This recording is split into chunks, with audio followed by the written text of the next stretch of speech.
Hey, what's going on, you amazing, beautiful people? Happy Thursday night.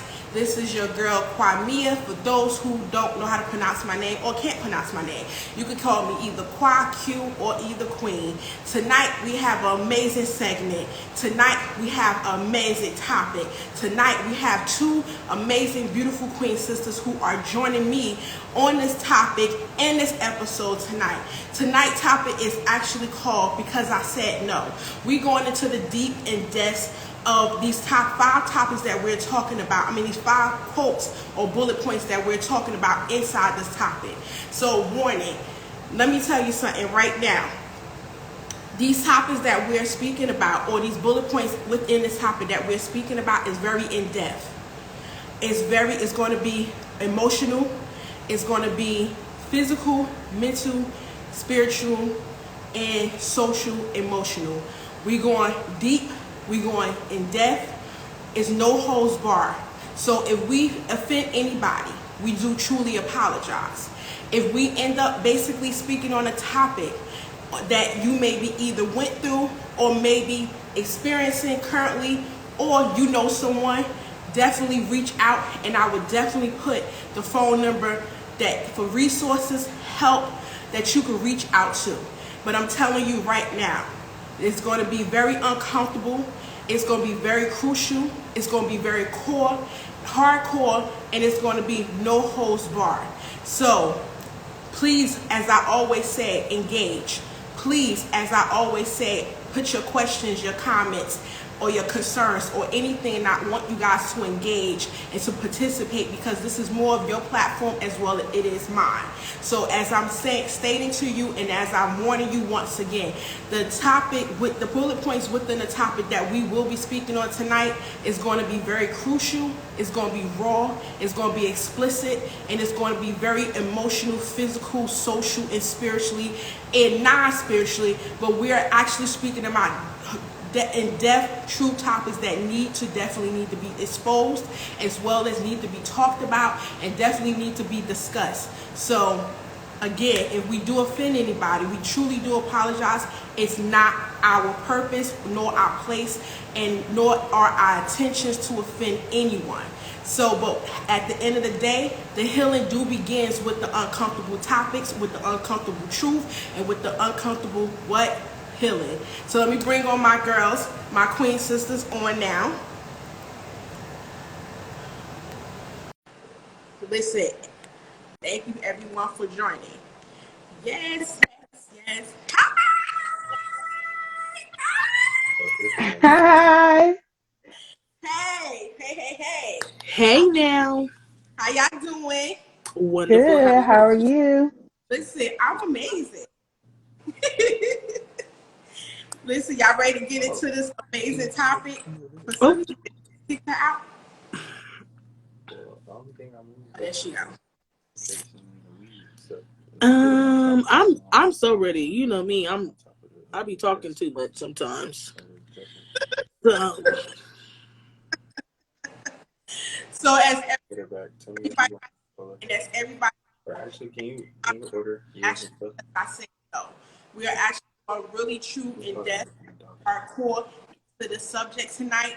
And listen, again, if we offend anybody, it's not intentions, it's not our purpose, it's not a reason like to the subject, to the issue.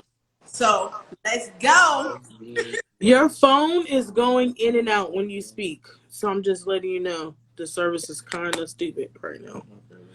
Really? Is it mine or yours? It's definitely not mine because Can you hear me better now? Yes. Okay, because I had it against this thing. Okay, so I just want to make sure everybody can hear me and that we're good to go. It's an echo as well, they said. Oh my God. It's yours. This is crazy. This is not the night to do this shit. Don't say that. No, not the conversation. I'm talking about the echoing in my phone messing up. Oh, yeah. Yeah, So is it still an echo, you guys? Or you guys hear me clear? It's Yeah, I can hear you. It's not an echo on my end. Okay, so I'm just trying to make sure there's no echo on their end as they're hearing us and listening to us. So, okay, all right. So, how you doing, guys? I'm blessed. I'm wonderful. I'm good. Happy to be here. Excited about this conversation. I know it's about to be juicy. Right. I Okay. slicked my edges down for this bitch. I'm dead. So dead. I cannot. You know, I don't do my hair, so I did the hair just to be on here because I ain't supposed to really be showing myself. Hey, cool. Listen, but I'm glad that you are came on here. So basically, the first bullet point into our topic that we're gonna speak about is basically lack of trust in natural medicine and remedies. Who want to take off on that one first? Um, we can let the holistic plug first, and then I'll go after the holistic plug because we both holistic, but we got two different spectrums of it. Okay. So I can start out with a story. So back in 2016, my mom was diagnosed with breast cancer. And she told the doctor that she didn't want to do chemotherapy, she didn't want to do radiation, she didn't want to do any type of um surgery or anything like that. So this doctor told her, she said she wanted to go to a natural doctor. This doctor told her, you you do know that naturopathic doctors kill people, right? I was like, why would you tell somebody that, knowing first of all that with Eastern medicine, there have been malpractice suits all over the place of doctors killing people, doing stuff they're not supposed to do. With natural doctors, it's very rare that something like that happens. Very, very rare. So that lack of trust comes from doctors and people that claim to be educated when it comes to Eastern medicine, telling lies and sharing information that isn't true with people.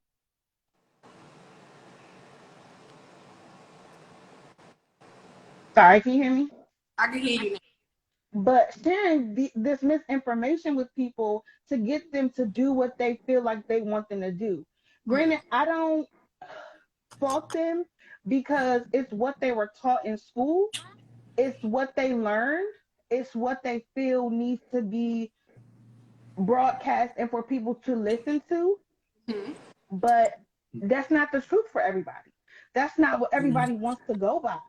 Right. So that's where that lack of trust comes from, the misinformation that has been put out there about natural remedies, when everything that we need in order to heal, one is within us, and we have natural herbs, natural remedies, different things that help our bodies to heal and do what it was made to do. So that for me is where I feel like that lack of trust comes from, because one, we're uneducated, and also the other thing I realized with that is that there are not a lot of Black holistic practitioners.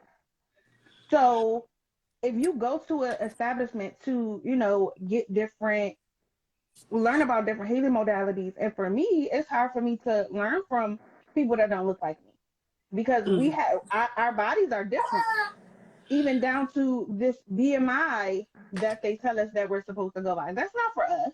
No, It's That really not, because I don't know how somebody supposed to be 145 pounds at 5'7". That doesn't. They don't eat nothing like ever, is ever. we look So it's sick like according to that BMI. Like, that's not for our body type. no. And I So actually to piggyback what you said, you're right. Especially because a lot of us don't know who we are or where we come from or our culture for real.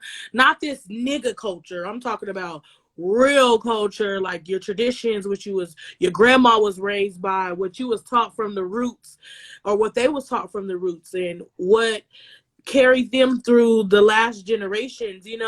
Now it's just like you are what the rappers say you are what the social society say you are. But um to come in off of that, I personally was raised per se in that holistic life, I guess. It was part of my culture. Like, we drink tea. That is a big part of, you know, like, starting to even know what teas or leaves or anything do for your body. It was like, you sick, we about to mix this lemon with this peppermint, put a little cayenne in. You know, we was always mixing and making a concoction to make you feel good, to bring your pressure down. Eat mustard. You know, people don't even know that because they're not even, like you said, they're only aiding and waiting for what the doctor says, and they don't even realize that it's a practice. It tells you we're practicing. We don't really know what we're talking about. We're reading the books just like you, and we're just practicing on your ass. Ooh, can I say ass? Ooh, what? Curse. Okay, so yeah, so we're just practicing. So for me, it came from my roots and my culture, and then with me studying and applying it in my life, I actually was going to eating mustard. I missed it. Oh, yes. Eating mustard, teaspoon of mustard, natural organic mustard, lowers your high blood pressure. There's a trick to this high blood pressure that they're not telling you. See, because we have melanated skin, we obtain and absorb way more things than any people who don't have melanated skin, obviously. So when they're saying we have high blood pressure, is because that anything we do can alter our blood pressure. We can be upset, we can be happy, we can be frustrated, whatever it can alter it. So like when you go to the doctor and you're nervous already because you don't know what they about to tell you, they already making up something. You already, so your blood pressure is already elevating, but it's a natural effect for your blood pressure. If your blood pressure is not moving constantly, then something is wrong. You're almost dead. Like, you know what I'm saying? It's your elevation of your blood flowing to your head, to your body. So when we go to the doctor and we're already like this, oh, you got high blood pressure. But in actuality, our liver produces way more cells to clean that blood out. So we are going to naturally have high blood pressure because our bodies are functioning different because we're soaking in everything from our melanin. So that was just a little bit about that. But yeah, I started with my culture, and then it went from really seeing what the teas and the leaves and gingers and even garlic and all those things do for you, ingesting it.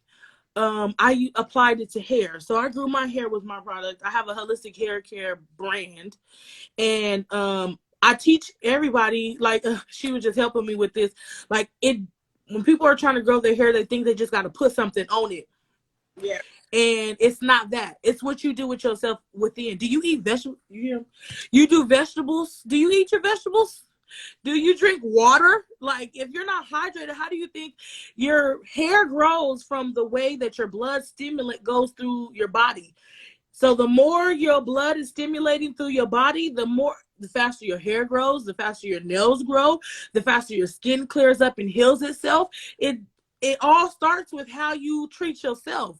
So like when they say your temple, your body is your temple, it is a part of your hair growth. It is a part of if you poop 2 times a day or not. It is a part on if your toenails is crusty. It's really how you treat yourself. And if you don't treat yourself with at least drink some water a day, then your body is not going to be hydrated and healthy enough to function properly. Like if you don't put no oil in a core. Or to be able to flush yourself out as well. Because correct. You to actually drink a gallon of water. He said I got better. I can't. You supposed to that's what the requirements. We know that everybody doesn't drink a gallon of water per day. And challenge myself as well as doing the health, transformation that I'm in. That's something I really do myself to do every single day. Even my son does it. So, but I definitely say drink as much water as you can. You can't as you can. Mm-hmm.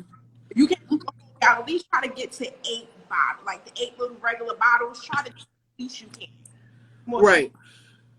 But the thing about water is you gotta one, I just recently like did the research on my quality of water. If we are in a certain area, there are certain toxins and chemicals that are in our water that we don't realize.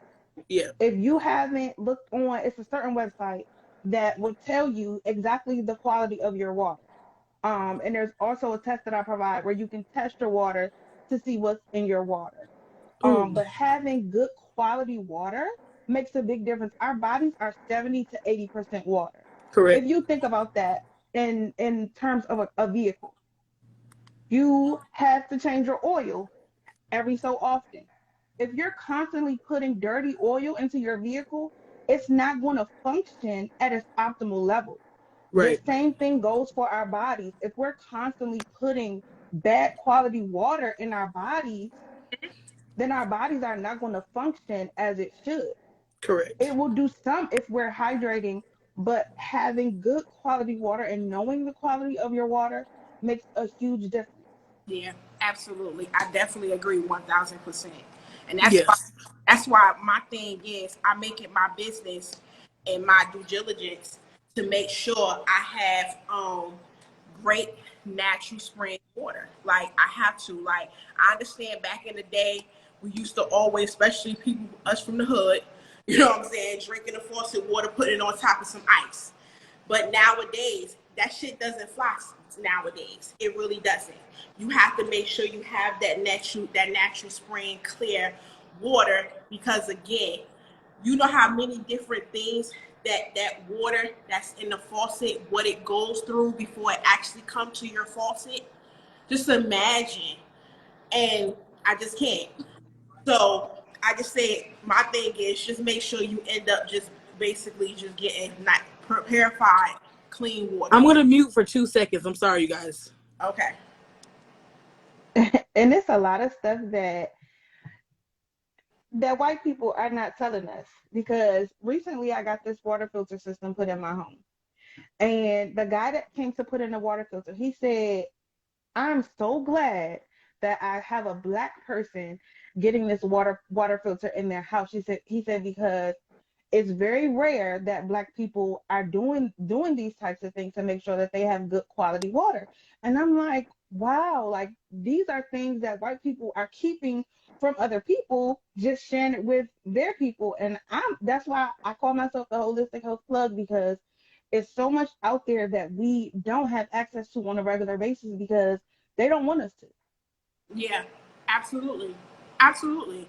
And my thing is, a lot of us, if we the resources and the things are there if we just take our time to actually read. But that's a lack that we do. We are very lack and lazy when it comes to the African American community, the Black and Brown community. That we don't read, we don't try to research things to make sure that we do the due diligence in regards of making sure we have clean water, um, good organic fruit and vegetables, and just making sure that you're doing everything that you can basically do. But each his own. All you could do is basically give people the direction, point them in the right direction for the right resources, and it's up to them if they want to use it, use the resources, and actually take the time and action to actually make a change. Because I'm telling you, it's the difference from 2 years ago to now. It's a complete difference of how my body feels. How? Because I remove meat, red meat out of my diet. I make sure that every time I'm making sure I have between 6 to 8 cases of spring water, making sure there's fruit, there's vegetables, making sure that there is we eating just chicken and fish, and maybe some seafood. Certain seafoods I can't really eat because of the allergy, but at the same time I'm making sure that we do that, and we feel so amazingly good. And what's also so amazing that you probably know the doctor who actually did this, that was sitting with left eye, because left eye and this doctor was so very, very close with the CMOS. CMOS is amazing. Like, y'all better get on it. And I know a lot of people got on it because of the pandemic, but I was on this before the pandemic. In the black seed oil as well. So listen, it's up to the individual, it's up to the people. You know what I'm saying? We've been trying to basically tell Black people the benefits, the wealth, and the health of how important your health is, and it's up to them. So let's just end up to the topic. And He said I would be vegan if I would be too, but I like chicken and cheese. yeah, I'd like, I don't stop eating the yellow and just do the white cheese. And not only that, but I love me some chicken, so that ain't happening. That ain't happening. I'd probably die.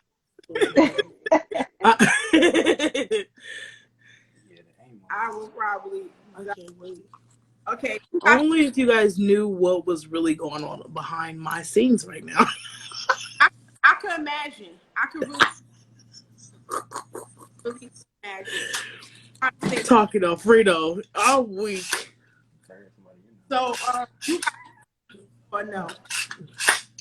You said what? Nope. I think okay, basically the connections. So between behavioral issues and diagnosis in medicine. That is the next bullet point within this topic. Can you repeat it? So the behavioral issues and diagnosis. You got a lot of background noise over there. I'm so sorry. I'm trying to. So the connections between the behavior issues and diagnosis Eastern medicine. Yes. I think we talked a little bit about this. But when it comes to our people, they'll diagnose our kids with ADHD, autism, this, that, and the third. But a lot of it has to do with the way that we eat. Mm-hmm. The dyes in our foods, the excessive sugar, the lack of the nutrients in our food. Like, not to say that, the comfort foods or the foods that we grew up on are bad to eat, but it's all about moderation. Because when it comes to those chemicals like the dyes and stuff like that, those are what's really causing the ADHD, the autism, those things, in addition to stop giving kids fast food. I was about to say, I had to come off of mute for that one. I'm so tired of people giving their kids. Somebody got mad at me because I was like, why is if you know McDonald's is bad, why is you still going through the McDonald's line and why are you mad at me? I'm not judging you. You judge yourself because you know it's wrong and you still give it to your kids. But then people, they be lazy. Want to cook. They try because it's so, they feel like, oh, I gotta work, I gotta pick the kids up from school, I ain't gonna have time to cook. Listen, I don't give a damn. You better make time to cook because there's so many fill you up anyway. Right. It's so many little meals, like 30-minute meals. That's why I can't wait to do this cooking show because my thing is going to be quick meals. You know what I'm saying? Stuff that you could just put together real quick. Even 1 pan, 2 pan, something that's simple, easy, but actually nutritious and healthy. Like, I use butter, but butter is a good fat, but I also use avocado oil. I also use coconut oil. Like, I don't use... You know what I'm saying? Like you said, in moderation. And also vegetables. I noticed that people don't eat vegetables or they were scarred of eating vegetables because somebody made vegetables disgusting to them. Yes. Somebody made them disgusting to where now they like, I don't eat cabbage. Cabbage nasty. I'm like, cabbage ain't got a flavor until you put the seasoning on it. But what pissed me off about people is that people say what they don't like before they even try it. I even went to some of my friends' houses who cook with, got a vegetable, a meat, and a starch, right, on the plate. Their kids will say, I don't want no vegetables. I don't want that. It's not your motherfucking decision or choice. You're going to eat this. Because I said you eat this. I don't understand how we lack of parenting, and now we giving our kids so much of this freedom of this choice that they should be making decisions on what they should be eating. When first of all, how did little girl gonna say she don't know, she don't like it when she have never tried it? Not even asked one of my friends. I said, well, has she ever tried to eat a string bean? She was like, no. I said, so how the hell do she know that she don't like the string bean? Wait, eat the string beans? You can't mess up string beans. Girl, bye. String beans? He said they did. Kids got these damn picky ass habits of choices of food, and you're not trying to see. I even have a cousin who have a son. She have a girl and a boy, but with her son, it's like whatever he want out. It's like my grandmother or the family member could cook a whole amazing good Sunday dinner, right? He'll be like, I don't want that. I want Wingstop, or I want something, some shit outside. And I'm looking like, and then she going to get it. And I'm looking like, what? No. You gonna eat what your great grandmother, your grandmother, or your great aunt or your aunt just cooked. You're not about to go get that from outside. So that's the thing these kids got. They so picky eaters. I'm just glad my son is not a picky eater. And listen, my son used to eat corn straight out the can. Straight out. Lord, out the can. Oh God. Oh, thank you. Not out the can. But it's really how we couldn't even be picky. I remember like we couldn't be picky. It's like you eat it or you about to sit here. Exactly. You going to sleep hungry. You want to start because ain't nobody making nothing else. Nobody's stopping to go get no McDonald's. Nobody's doing none of that. It's you eating this food and you not getting up from this table until you finish. That we had to eat it. I've had my friends say forcing her kid to eat something made them like I don't know how she said it, but like she basically made them like now it's like they don't want to eat it at all. And I'm like, well, maybe you shouldn't have shoved it down their throat, but you do need to force, you know what I'm saying? Like, yeah. Or even put in the same rules that we had. A lot of, they slack. You can't drink your juice. You know, so we couldn't drink our juice. Wow. We can't hear you, Queen. You can't hear me? No, it keeps going in and out, kind of.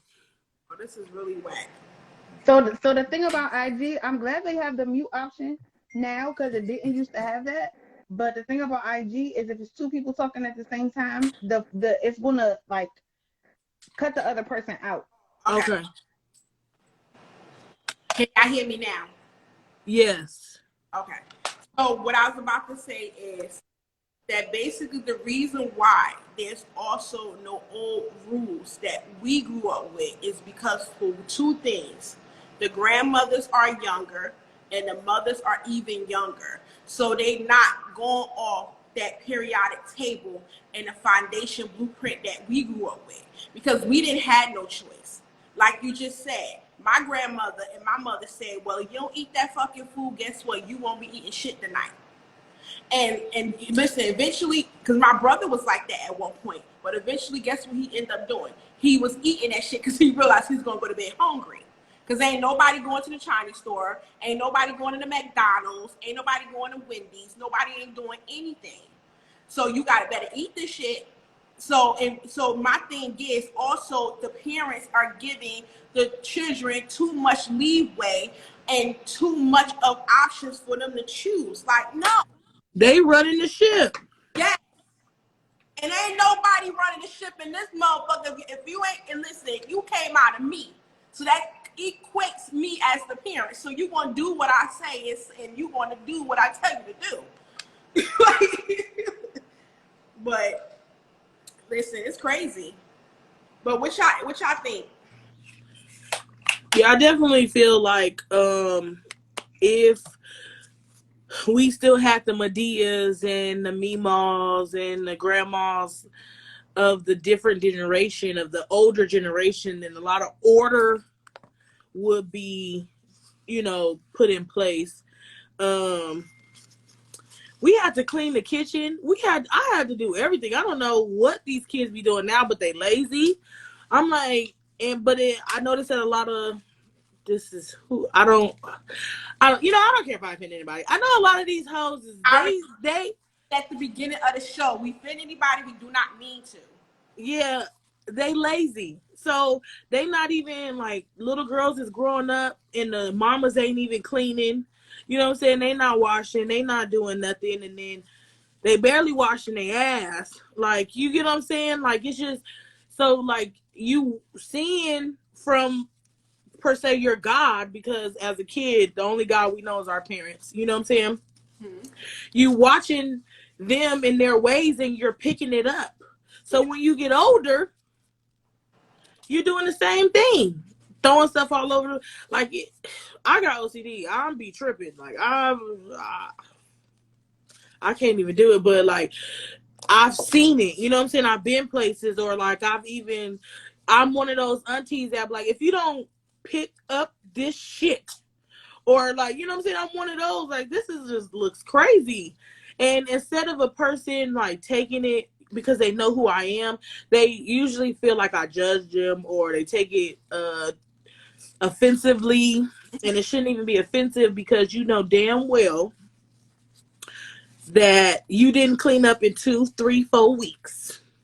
The same little pile that you've been sweeping to the floor been piled up from, you know what I'm saying? Like, it's just you know, people sweeping, they sweep it to the corner, then they sweep again, they say they'll never pick it up. That shit is disgusting, bro. Like, that's nasty.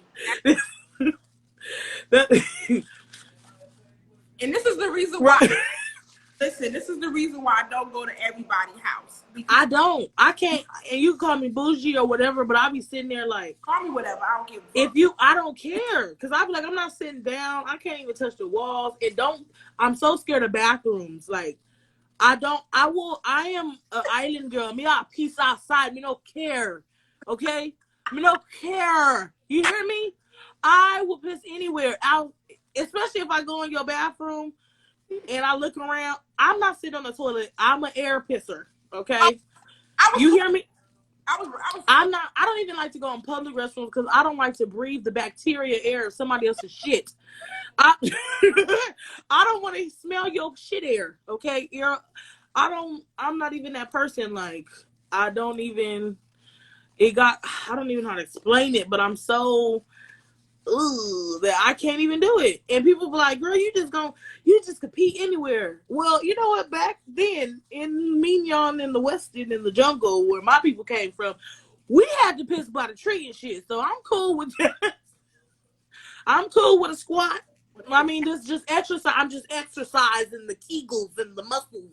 I just, you know what I'm saying? Because it's just, some people, especially bathrooms, like, female bathrooms be way more disgusting than male bathrooms. I'm like, people don't understand. That's like the most nasty program a long time ago. It don't come on no more, where they used to do like the little swab testing with the scope. I know what you're talking about. And I used to be that right. And like, you see how you OCD. You already know. Me and you know each other. We sister wives. So right. You know, I'm OCD too, and I'm like, yo, I will go crazy. And just like you said, I do an ear piercing. Like, my aunt literally told us from the age of the time we was able to use the bathroom by ourselves to always ear squat. Do not sit on that damn toilet, or I'm gonna be yeah. Right, for real. Yeah, I wasn't. It creeps me out. Even like, you know what? I gotta use the bathroom so bad. I'm one of those people, because I drink a lot of water. You know, I drink a lot of water, and so I gotta pee a lot. You know what I'm saying? That's what just comes with it. I just gotta pee, you know, at first. And I was like, you know, I'm not gonna drink no water because I gotta go somewhere and I don't want to use the bathroom. But everybody know me. I got a bathroom in my backpack. I got me my wipes, my sanitary. I got everything, because I will open my truck doors and tinkle. Like, I'm rather do that than go to the bathroom, because it's just disgusting how people keep bathrooms and homes and let alone kitchen. Ugh. Woo, I just had a chill. But yeah, people, keep your house clean. Please. It shouldn't be Corona that just make you want to wash your hands. You should have been washing your nasty ass hands The whole before time. Corona. The whole My time. mama wouldn't even let us come in the house from being outside. It don't matter if we was going in the kitchen or not without washing our hands. We had to wash our hands as soon as we come in the house. That's just, I don't understand how, like, what in the nasty isms have y'all been grown up to be that y'all are not washing your hands? And that's true because, like, again, I think Clarity, she said that she raised her children the same way she was raised. And that's the same thing how I raised my son. And even with my nieces and my nephews, I raised them when they come here. Oh, they know Auntie Mimi ain't playing no damn games. Hello? Like, you could do whatever you want to do at your mama house, but here, you already know when we come in, you washing your hands and you washing your face. Because that's what I do. And not only that, you taking a full shower before bed. Like, listen, I probably take secret. I tell my little secret, I might take like 2 or 3 showers a day. It's, girl, I thought I was the only one. Even if you just need to rinse it off, just get in there and rinse it. It feels so much better when you end up doing that, because it felt, to me, I feel like the water to me is closer to purity, clarity. That's where after I meditate, listen, that's why my answers after I meditate and pray is in the shower. That's where he's correct. So much more, because remember, people got to realize the clarity of the water is the closest you get to him. So I'm a player, but you know I got a main. Anyway, he called it sanctuary time. Like when he in the show, you know, he thinking it's his sanctuary time. So, you know, you're right about the shower. Like, even like I don't even get in my bed without even, at least if I'm too tired to do my full, you know what I'm saying? Because I'm a lot of body. I got a lot of body. It's a lot of body. Hey, we done made something up. You hear me? I need to at least just get the water to wash it from head to toe. You know what I'm saying? I just need to at least rinse my body off from the outside, from the debris, from anything that could have touched me and whatever, before I even get in my bed. So I don't even go touch my bed or nothing in my, really for real, my room, because that's like most private, you know, and sacred place is my bedroom. So I don't even do nothing. I need to get in the shower immediately before I even take that, you know? absolutely. And listen, y'all already know this is Pillow Talk with the T. We can talk serious stuff. We can talk whatever. We go different angles. You got to keep up. You know, listen, especially ladies, if you have a man and you want to stay at his house, or y'all live together and y'all married, listen, you better make sure that sometimes you, in the middle of the night, you don't know what you might end up decide to surprisingly do. In the morning, you never know what you might want to sit there and surprisingly do. You know what I'm saying? Wet morning. So you never know. You got to be ready all day. All day. I'm all about that. Y'all, I really want to show y'all my toy, but I don't know. I got a toy and this is distracting me right now. We going on the next topic. Look, I see you TV said cold water. Why you sitting there so quiet, sis? I'm just listening. But no, I see you TV said cold water. So the thing about cold showers, there are a lot of benefits to cold showers. I end my showers every time with at least 30 seconds to 2 minutes of cold showers. It helps to boost our immune system. It helps to give us energy in the morning to get through the day, and at night it helps you sleep better. It's a lot of benefits to cold showers. So if you don't know about it, look into it. It's called cold therapy, and a lot of athletes use it, you know, when they do the ice bath, those things that they do in order to help, you know, with their body. If you work out a lot, taking cold showers helps with your recovery. So yeah, I see TV mention the cold water, and that's definitely something major to look into or try out. I know it's a little uncomfortable because we're used to the hot or the warm showers, but it definitely has a lot of health benefits. But a lot of people don't know, and you are absolutely right, because like I said, me working on 6 days out of the week, That was something even like one of my trainers even told me was when you get in the shower, don't use hot water because do like an in between or as cold as you could stand because that's a recovery for your muscles that releases, you know what I'm saying, helps to recover for the tension, the muscles, and just the fact that the exercise you did. Because if you use the hot water, you remember you already just burned so much out of your body. You just sweat. So it's like you said, the cold water gives the recovery. Because I remember taking a hot shower after a workout. I was super even drained after I got out that shower. So don't do it, y'all. I'm telling you, hot water is not really good for the skin or the body. Even though I don't know who told us that. I think our parents told us that, but it's not. You got. I feel like I gotta cleanse when I gotta rinse.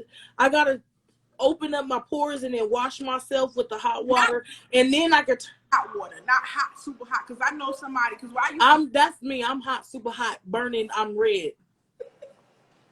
I like it hot. So okay, so this is what got me distracted, y'all, for 2 seconds. I just have to show y'all this is my new toy. Girl, I'm done. What the hell is that? Real? It's an AR pistol. I'm done. So this is just what got me a little distracted, but I'm here. You see, I'm doing both. I'm so done. I do believe in carrying. I carry a pistol. Absolutely. Be safe. But I'm not showing them mine.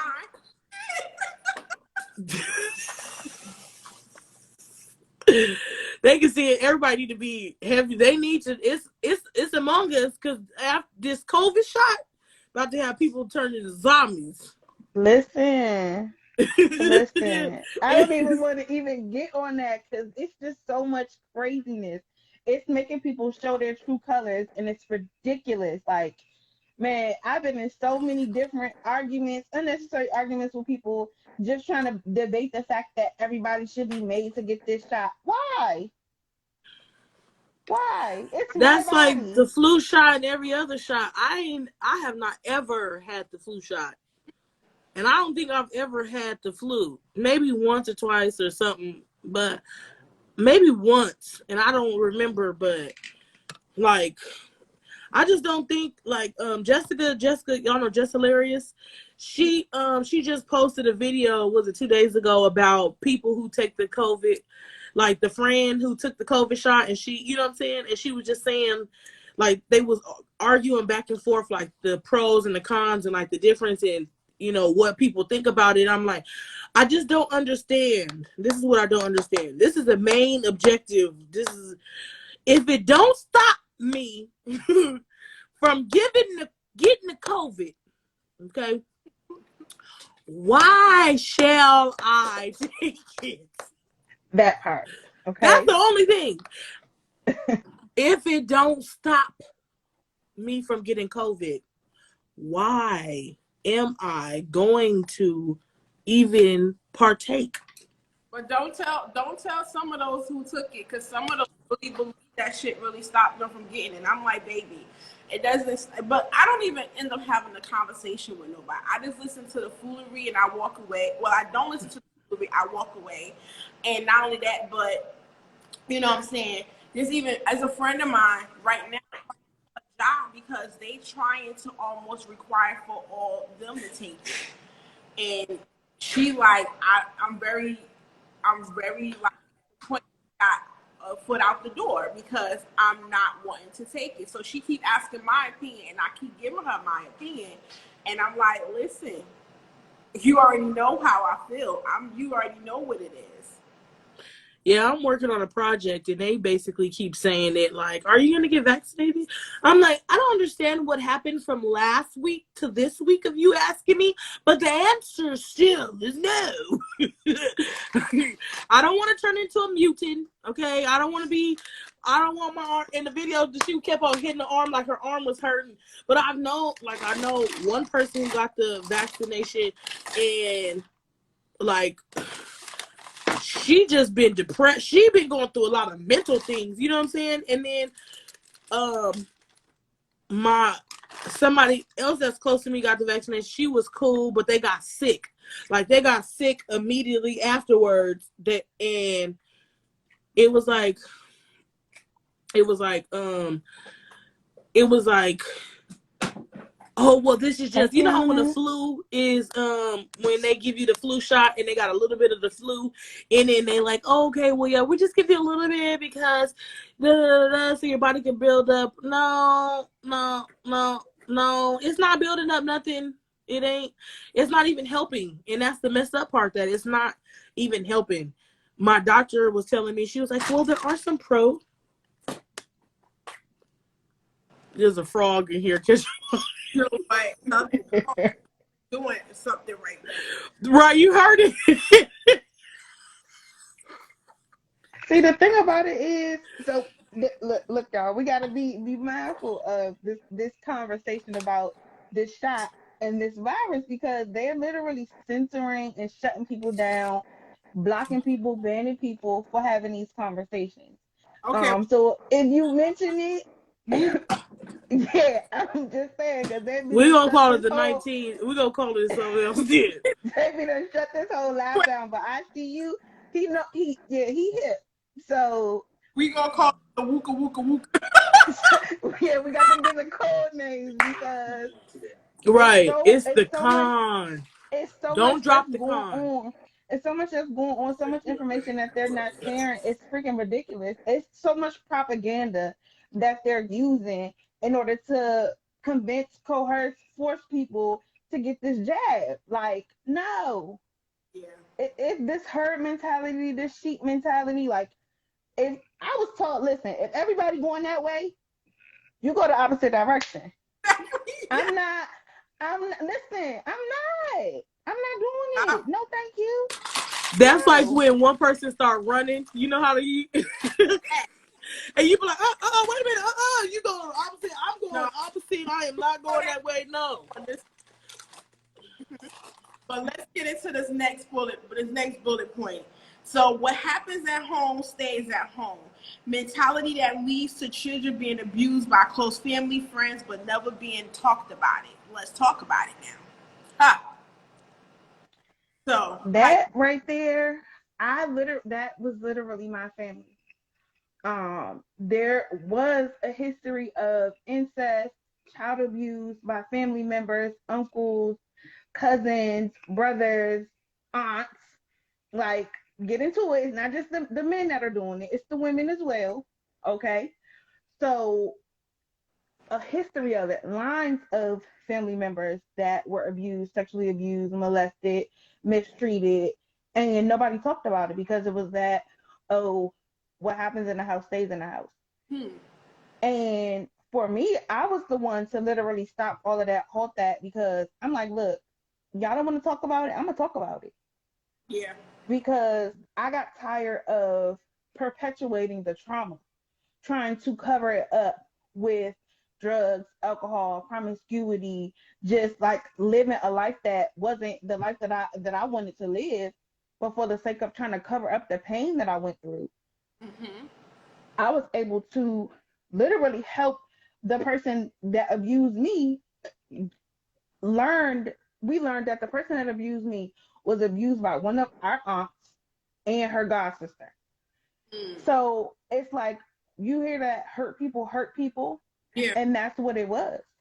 Yeah, but they also sit there and say normally abusers who abuse have been abused themselves. And that's what it was. And when I opened up about it, my mom, who was very open, very honest, very transparent, talked to us about everything.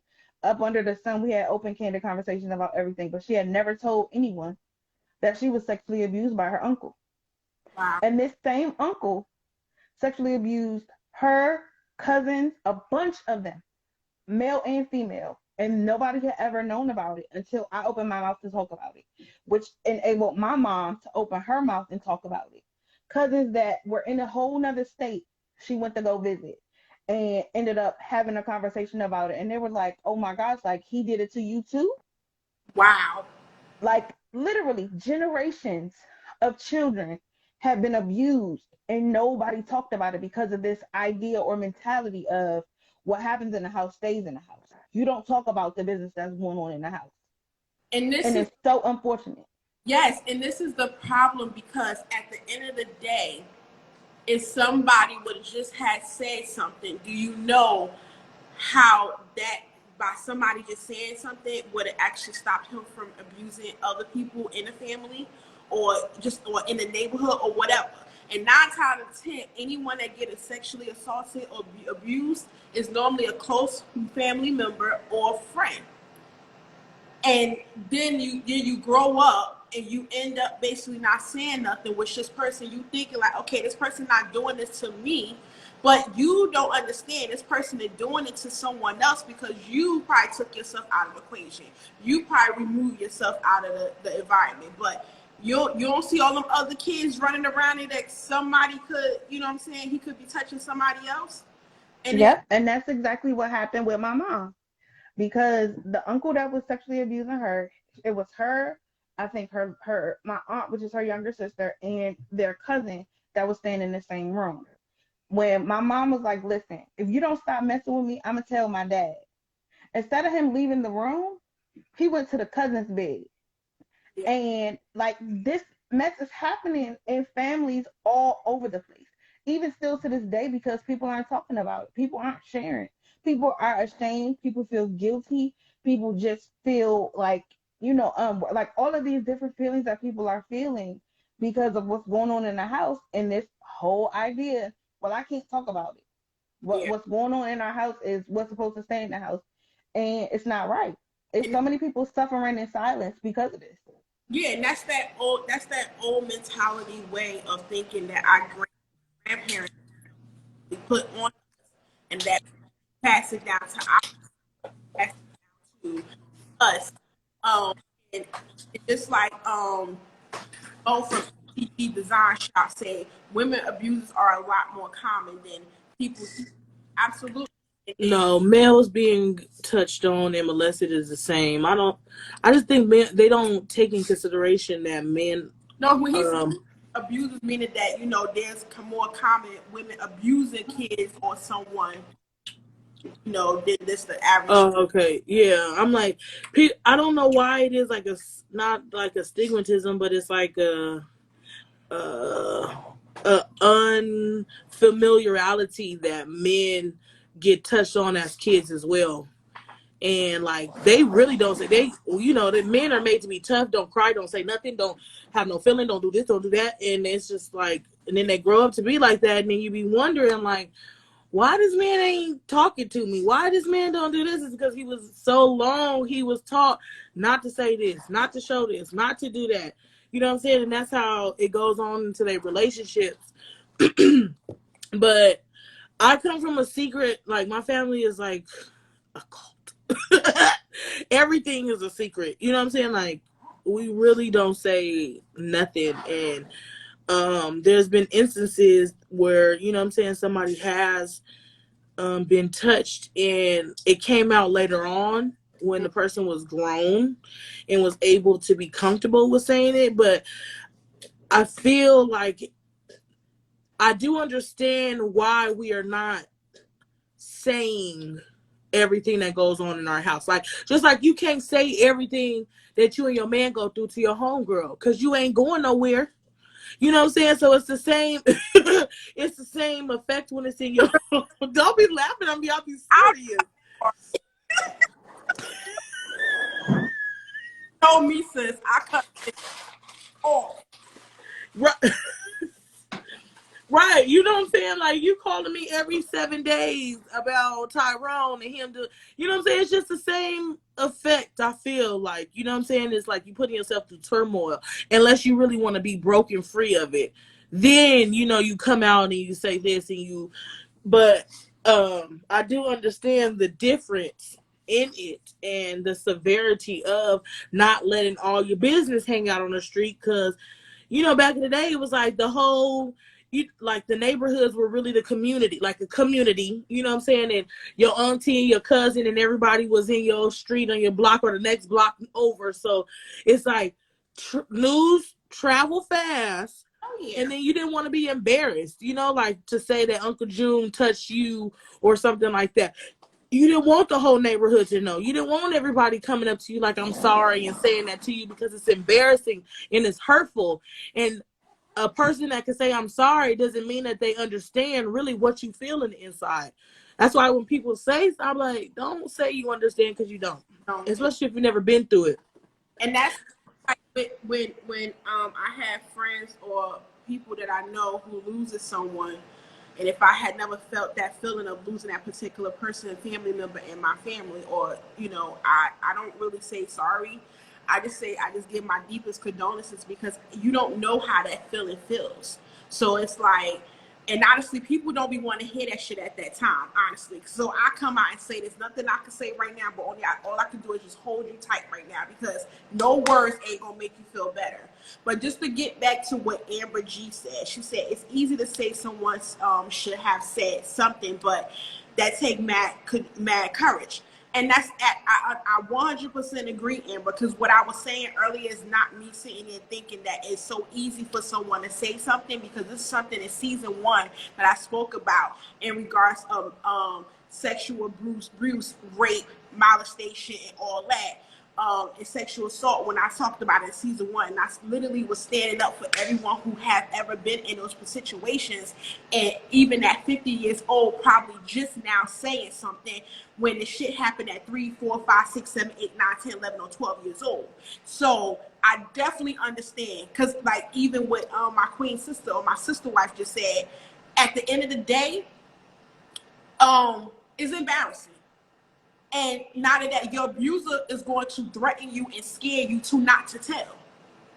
That's another thing too. They plan on tapping on your emotions and your mind, because they feel like, oh, and then they tell you, well, you tell someone, they're not going to believe you anyway.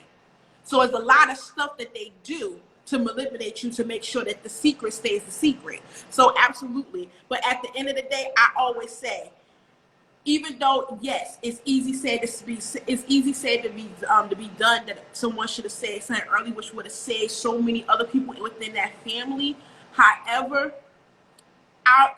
even if it take you 45, 50 years to say something, at least fucking be at that, at least air it out. At least say something at some point in your life. That's how I feel, because to die with that, woo, that's heavy. That's heavy. To even live with that is even heavier. But even if it's another thing that's taboo in our community, going to therapy. If you if you need to, if you don't feel like there's anybody else that you can trust, find a therapist that you can talk to about it. Because it's not, like you said, like trying to carry that stuff is doing so much more damage. Like it's causing the mental health challenges, it's causing the physical ailments, it's causing the migraines. Like it's not just something that you can just hold on to and it not be a manifestation of something else. It's going to manifest some other kind of way if Yeah. you're holding on to it. So Oh, if you're able to find a therapist, even if it's just like BetterHelp, which is a text therapy type of program, like somebody that you can talk to about it, just to get it off of your heart so that you can heal. Because that's what it was for me. It was for my healing, for me to begin my healing journey so that I can move forward with my life and stop trying to cover it up with other things. gotcha. Absolutely. And absolutely, and I definitely agree that therapy, counseling is very taboo in our community. And a lot of people say, well, if you go, they feel like if you go to therapy or to counseling, um, it comes off as you crazy. No, I'm gonna tell you this: going to counseling and therapy is actually to help your ass for not going fucking crazy. Cause I'm telling you, cause baby, the world is heavy. No one gave us a blueprint, a map, a guide, a book to live this motherfucker. And then while you in this motherfucker, you choose to be a parent. No one gave you a book for that.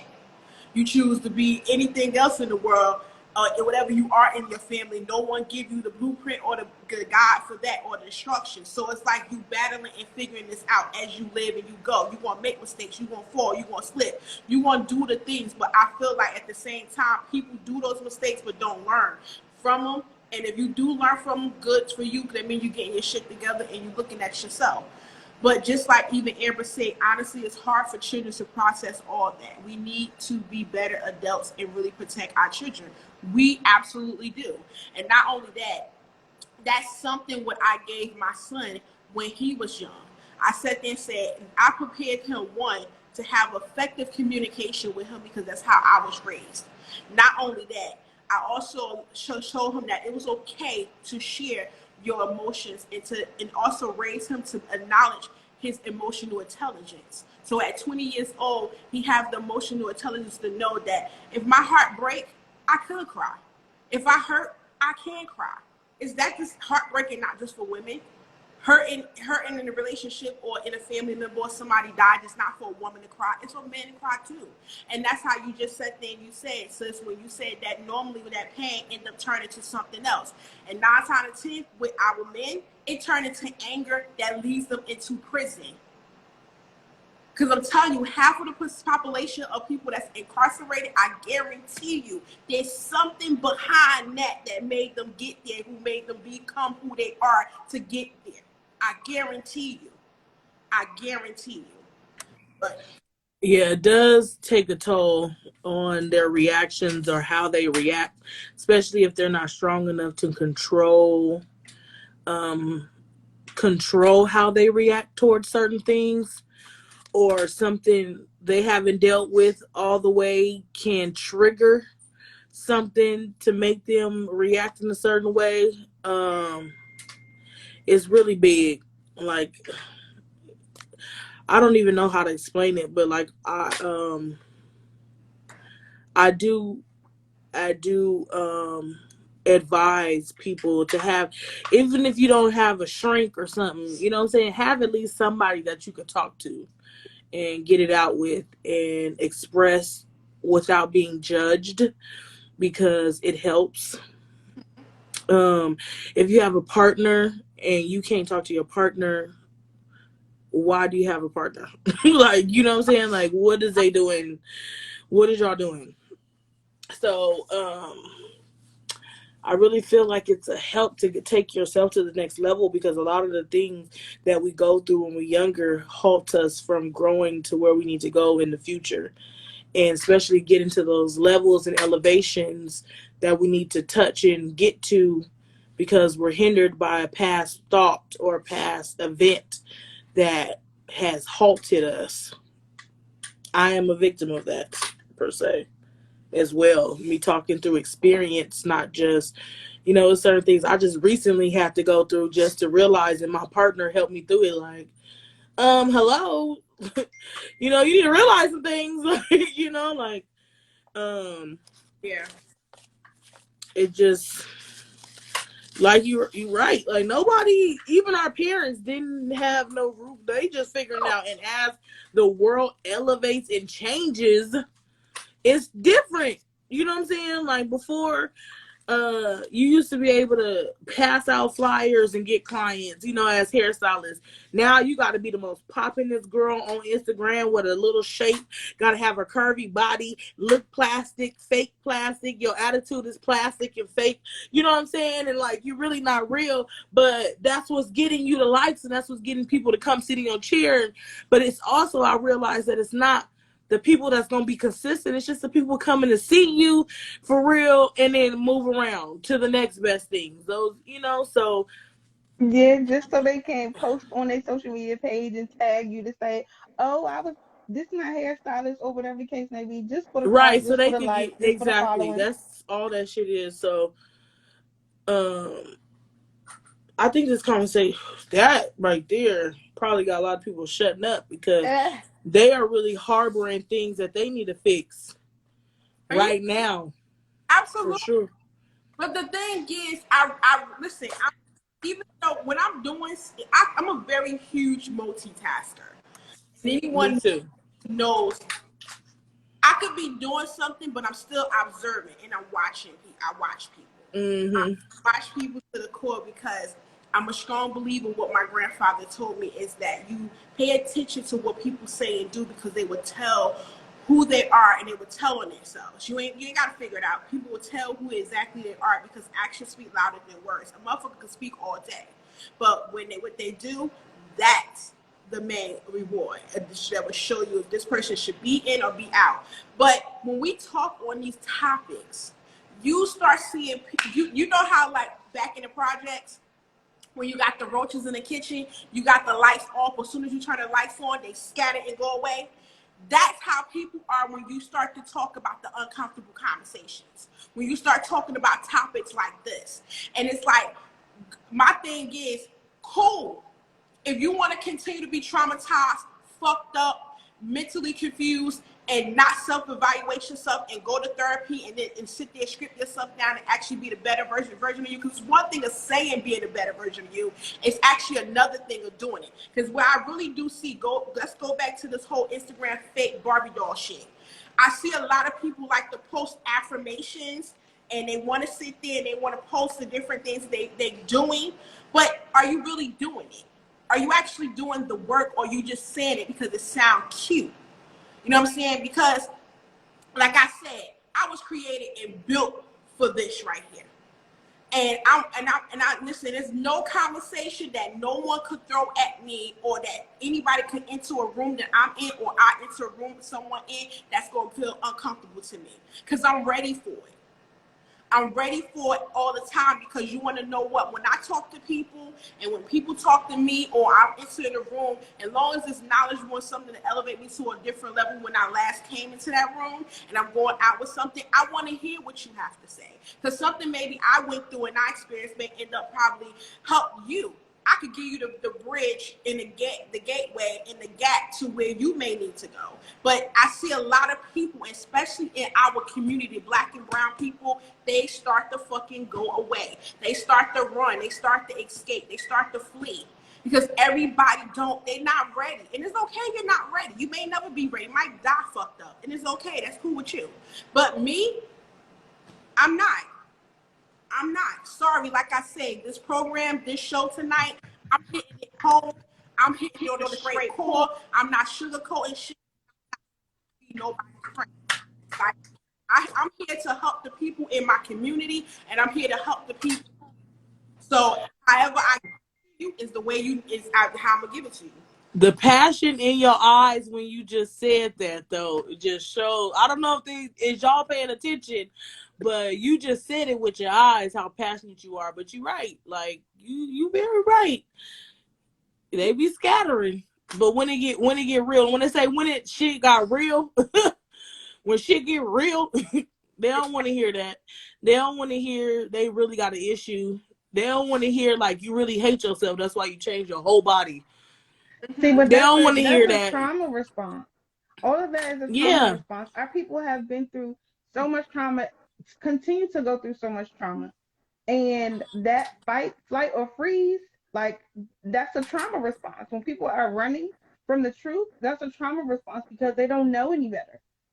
They don't know how to stand in it and just feel those emotions and embrace those emotions, because we were taught to be the strong ones, or just deal with what you're dealing with and continue to move forward. No, you need to sit in those emotions, embrace them, process through them, and then move forward from them, instead of just trying to run from those emotions or run from the situation. And it's not doing you no good, because you're going to keep running into the same thing. You're going to continue to run into the same thing, whether it's at a different level, a different place, a different job, a different person, a different relationship. You're going to keep running into the same thing if you don't deal with it. I be saying that too when people tell me that they're going through this, or they're like, oh, this person dropped off, or this person is, and I'm like, well, it could be you. I be thinking of the same thing, like to myself, like, common dang. Denominator. You are the common denominator in every relationship. Yeah, I be thinking to myself, like, did I do something? Or I try to check myself first with everything, because I could have did something my ways. I could have had an attitude and was saying something, and that person could have been sensitive. But I feel like if you my friend, dang well you better not hold your heart on your sleeve, because I got an attitude problem. I I say it how it is. It might come out fucked up, but it's exactly how it is. Like sometimes I don't want to be bothered that you keep calling me, asking me questions. I don't want to answer them. Like it's certain things. And you just, like when you love a person and where you cool with a person, you accept this person as your friend or your sister, then you accept their flaws just as well because nobody is perfect. One of my homegirls posted her caption to her picture was, while you sitting there gossiping around me, how about you call me and teach me how to be perfect like you? And I Come on now. And I get it. Like, ooh, baby. I might not be, might not have this and that and that and this and this and that. But for sure, I do have things that you don't have. Or, I'm together in a way that you're not together. Or, like, this is in order for me. And this is the path that I'm taking. And I try to tell people not to compare. It's like right now we're in the time of comparison. And it's like women are on an all-time high comparing themselves. And then you get these females online that look a certain type of way, and then they are shunning the big girl. They shunning the person who don't, like the girl was saying, oh, you ain't ugly, boo. You just broke. You ain't got no money to buy surgery. Well, maybe I don't need to change my nose. Maybe I want to work this fat off. I don't want to go get it sucked out. Maybe I need to appreciate and go through that hardship so I can appreciate what I'm about to, my new body. Right. I just don't like my homegirl. Okay, she got her a body, but she can't even keep a man. Like she can't keep a man. See, that's the thing. She didn't pay for her whole body, her teeth, her butt, her boobs. They doing all this physical reconstruction on the outside, right? But what are you? How are you not fixing the inside? I don't understand. It starts within, then you go outwards. Thank you. So you can sit there and be cute all on the outside, all you want. Look at the body, yada, yada, all you want. Right. Still fucking struggling. You still going through trauma. You still going through emotional toxic bullshit. You still are ugly in the inside because you ain't fixing it. Right. So everything is connected. Everything. Spirit, you better say that. We were just saying that. Is connected. Everything is connected. You can do whatever you want to do. Spend all the money in the world on getting your body done and getting this perfect body, getting this perfect figure, getting this perfect face. But if you're not doing the work on your spirit and your mind, you're still gonna look like trash. That part. You're still and people, like men, I don't know if they know this. I think women we be thinking that men are stupid or something. They be stupid, but they have a different type of the learning capability. They look at things differently. So like, what a man sees in me, he sees the girl, she's looking at me like, well, why? How you get this fine man? How you do this? Well, maybe because I cook and I clean, and maybe sure I see about his well-being. I see, you know what I'm saying? Like it's just how you move, and they can see that spiritually. They don't even know how men don't even realize how spiritual they are, because they know off top if they want to be with this woman for a short period or if they want to be with this woman for a long period. They know in the first 5 minutes. They're like, they know. And that's what I always say. A man, when he looks at a woman, he know exactly what that woman is going to be to him. And that position, correct. Mm-hmm. Is she gonna be a one-night stand? She's gonna be a temporary little type of fixation, or this is a keeper right here. You know what I'm saying? He knows, and then out of that, a man could end up, see, like you said, a lot of women be thinking because they kind of off a little bit, or they kind of it's the fact that their awareness is a bit different than ours. Yes. So when they do tap into it, you know, they can sniff out the authentic sister. They know the real sister. They know that the organic confident woman that's a prayer warrior that's going to elevate, and they're going to be partners together in this motherfucker thing called life. But did you just put a T in organic? Organic. Okay, she was serious about that thing. Okay? But I felt it because she had to make sure that you that knew organic. what she organic. Okay, it was okay. Sometimes I had to get my urban dictionary, my words. I need them to feel that shit, but we know it's organic because your sister have a bachelor. Oh, we know you educated. I just had to be funny because that was funny. Because I'll be putting a T on the int.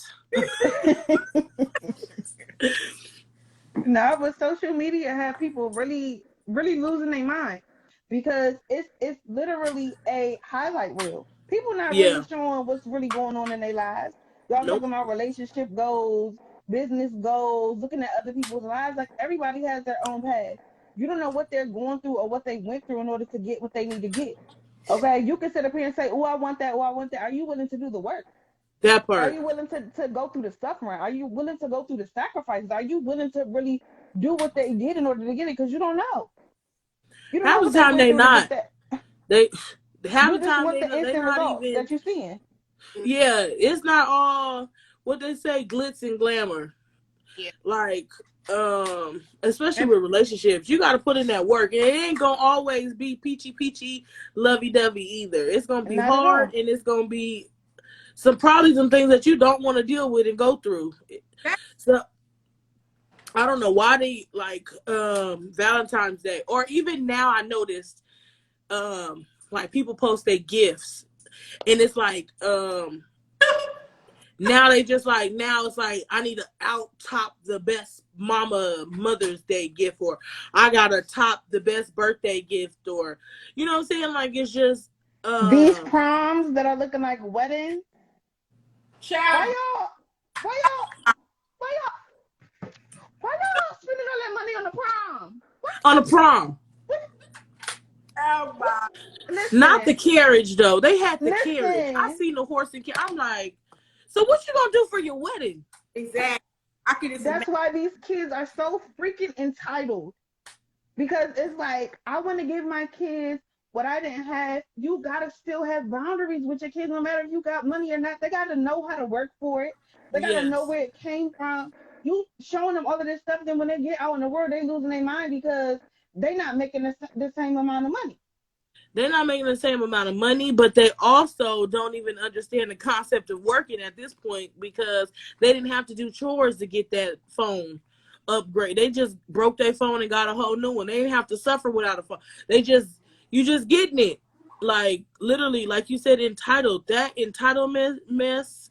It used to be just privileged Caucasian people that was tied. Now the PPPs and everybody got all the everybody got some money. You know, they had money last year. People who ain't never had.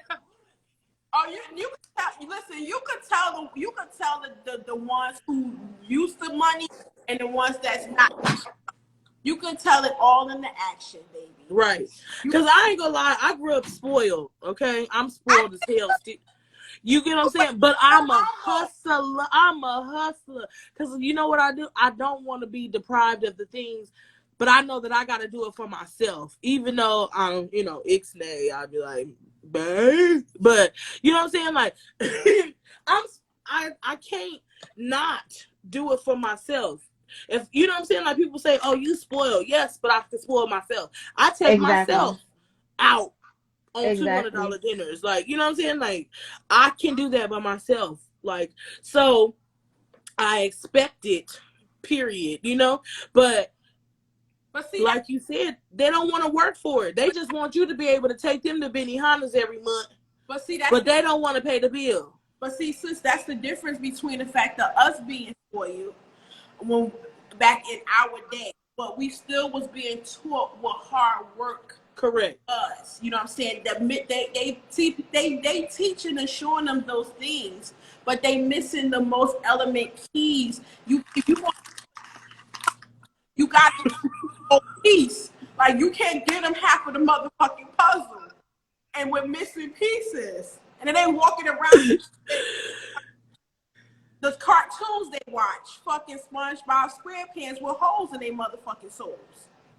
I'm done with hoes in their souls. SpongeBob Not SpongeBob with SquarePants. hoes Okay. in their souls. I could not. But I'm done. it's that whole thing, that issue one comparison, because a lot of the times they're doing this stuff for other people so they can see, oh, I did XYZ, and they really don't have the money.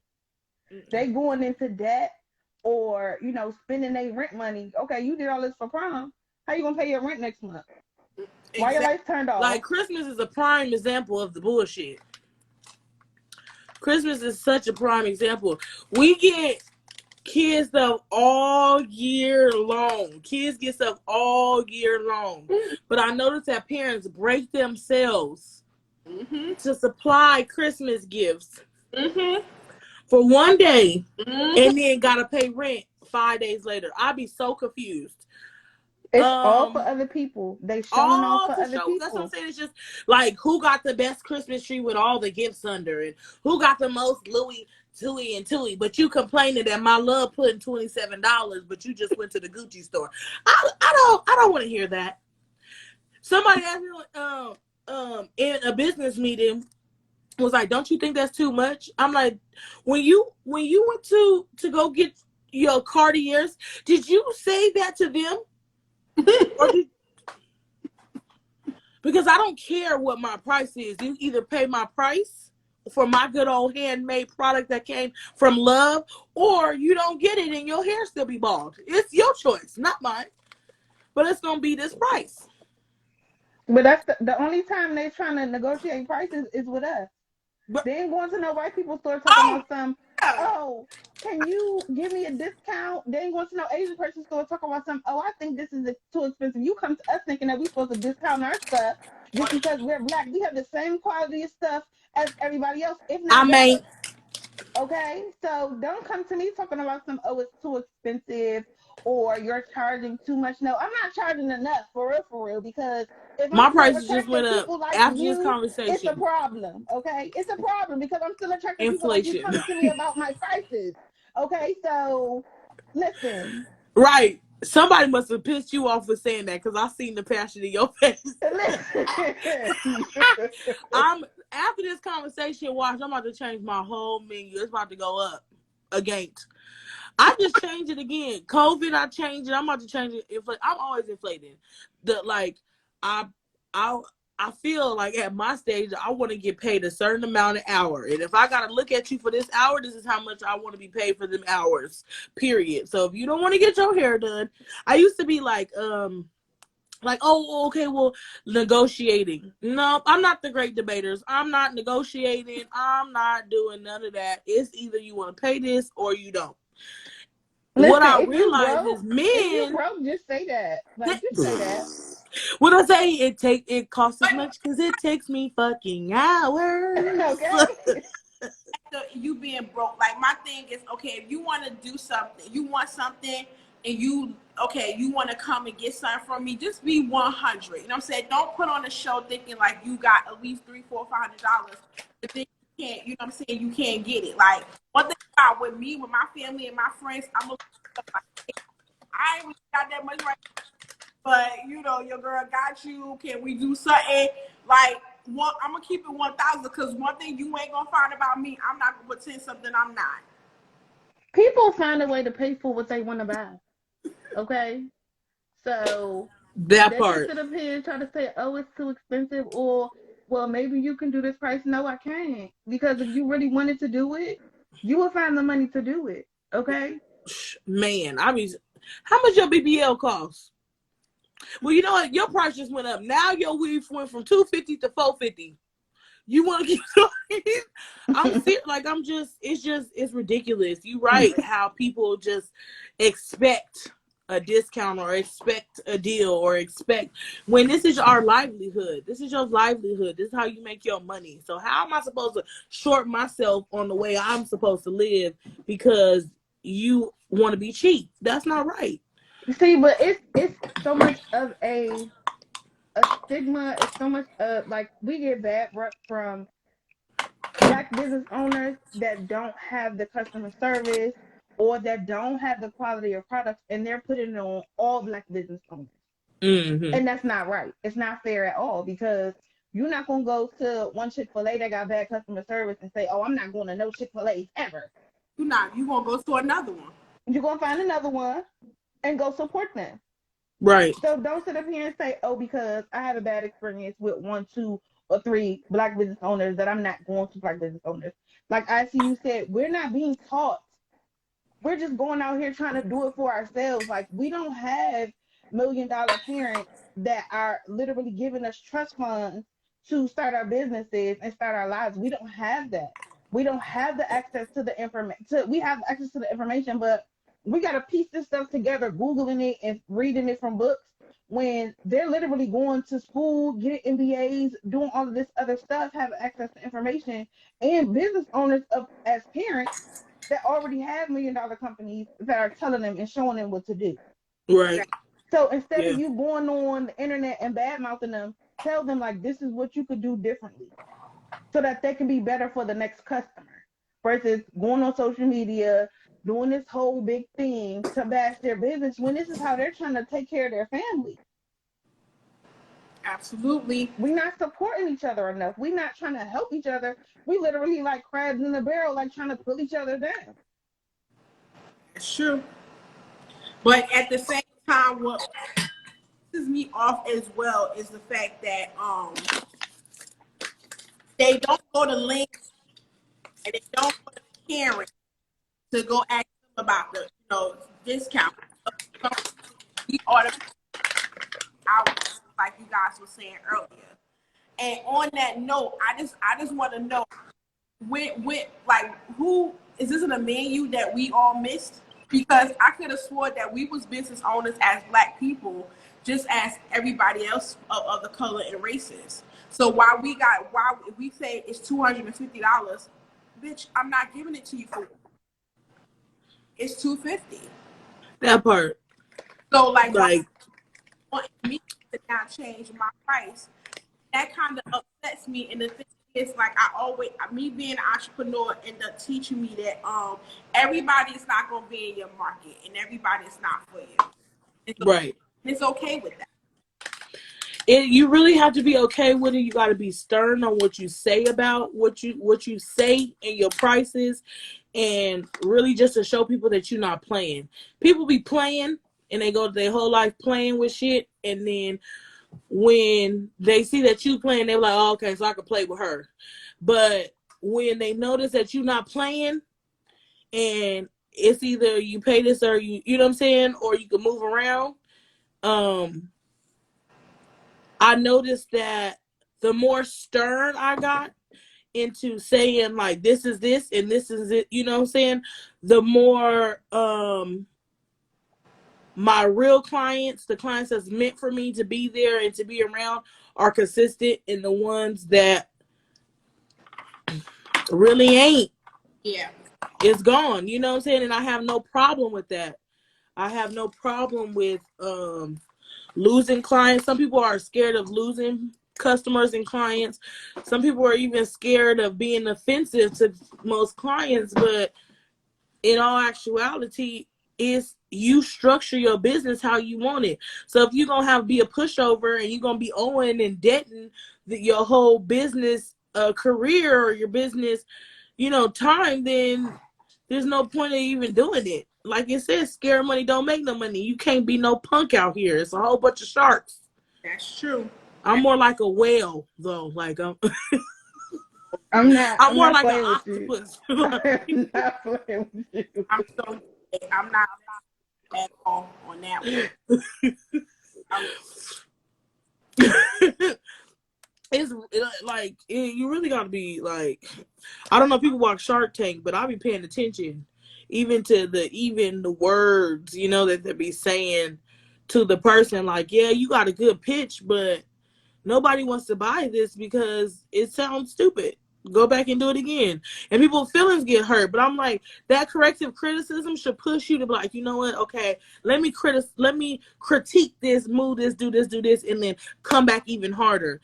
they're scared to even for you to shut them down. Like, they're scared for you to, they don't want to hear nothing. Like, I had to go through making my product like 5-6 different times because some of it, you know, it was just not right. Yeah. And I had to get it to where it was perfect every time. So, like, I had to be criticized. Mm-hmm. Like, do you know that this did this and this and this? I'm sorry, you know, or, you know, but it helped me grow in my business. It helped me grow in making my product. It helped me grow as a scientist. You know, it helped me grow. And I feel like a lot of things are stunted because people don't want to listen. I'm included. Okay, But y'all. it I'm hard starts of with hearing. you. It starts with you because if you're not willing to do like when people make a purchase, they're not really purchasing product. They're purchasing from you Yes. because they can go to anybody else and purchase what you have or a different version of it. But they're really looking at and building a relationship with you. It's a transaction. They're trusting you with their hair or their lives or their story. Like they're trusting you based off of who you are. And if you're not getting yourself, if you don't have yourself together, your attitude or whatever, how you come off, your energy, your vibe, people are not going to want to buy from you. You could have the best A1 product out there, the best whatever. But if you're not right, people are going to see that and they're not going Mm-hmm. to buy from you. They're not going to want to be a customer. They're not going to want to be a client because you have not done the work on yourself. Like you can't separate everything and compartmentalize and say, "Oh, this is my business. This is my personal life. This is my no." Everything is connected. I will say that 1,000 times. Everything is connected. Yeah. So let's go to the next bullet point in this topic. Listen, and before I go into this next bullet point, I really do have to say this first. We're not here again to offend anyone, to disrespect no one. About the uncomfortable topics, we're talking about the stuff that's going on in our community, especially the ground community. We're being real. We're not pushing it or dusting it in the corner, as A Love said, how you sweep it in the corner. We're not sweeping it under the rug. So again, if this does not fit or if it does not attach or apply to you, Caucasian or white people, don't put your foot in the shoe. So if you are doing something and you are becoming a part of the solution and you're standing behind the black and brown community, I appreciate that. But for those, I'm only talking for those who actually is the poison. So to the next bullet point. Okay, because we're about to go deep, y'all. Y'all know me. Lack of trust with white people. Lack of trust with white people. I'm going to start this one off. You already know I'm ready, right? I know you is. So, the lack of trust with white people that a lot of black people and black and brown people have with white people is due to the fact of so much shit that we have endured. And not only that, but so much shit that we even currently enduring to this day.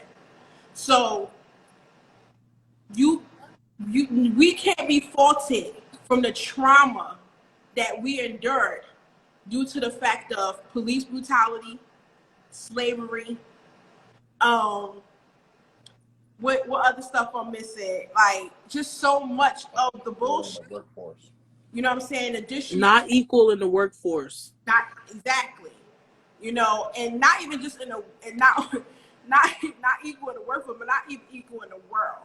Because I don't understand. I honestly feel like the United States of America is not even what's created, or even it doesn't. It's not for black people. Like we are really not. Okay, how many white presidents were there before we even got a black person in the White House? Period. Okay, we Wait, no, that's misinformation. There was a first black president. That's not the first black president. It's just that it wasn't recorded. He oh was yeah, you're right. He was I think he was part black, but they said that he was white. yeah, he was, and he's on a $2 bill. He's in that congressional meeting on a $2 bill. He was black. His last name was Jackson. Another thing, everything that when we do gain something, it automatically want to be taken from us. Like, you know, Mm-hmm. Of course. it's Just it doesn't make any sense. But my thing is, you got to understand why we also don't have trust in you guys, especially my out here that I fear for every single day when they walk out of their house and gotta put the on their that's in they on their back and just hoping and praying that they make it home safe. And me being a mother of a black, I have yes. to the fact that when that I raised and created my son not to not live his life, but also to check in with me. Let me know you made it there where you say you was going safely. Let me know when you coming back this way so I know that you're en route, so I'm expecting you and you should be walking in this door.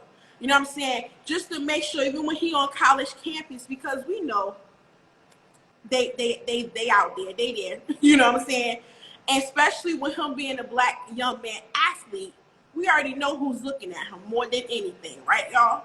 So it's like you gotta realize what trust can we have. Then we got the Karens that's coming after our brothers just walking down the street and start making accusations. Like, so what trust are we really to have in you?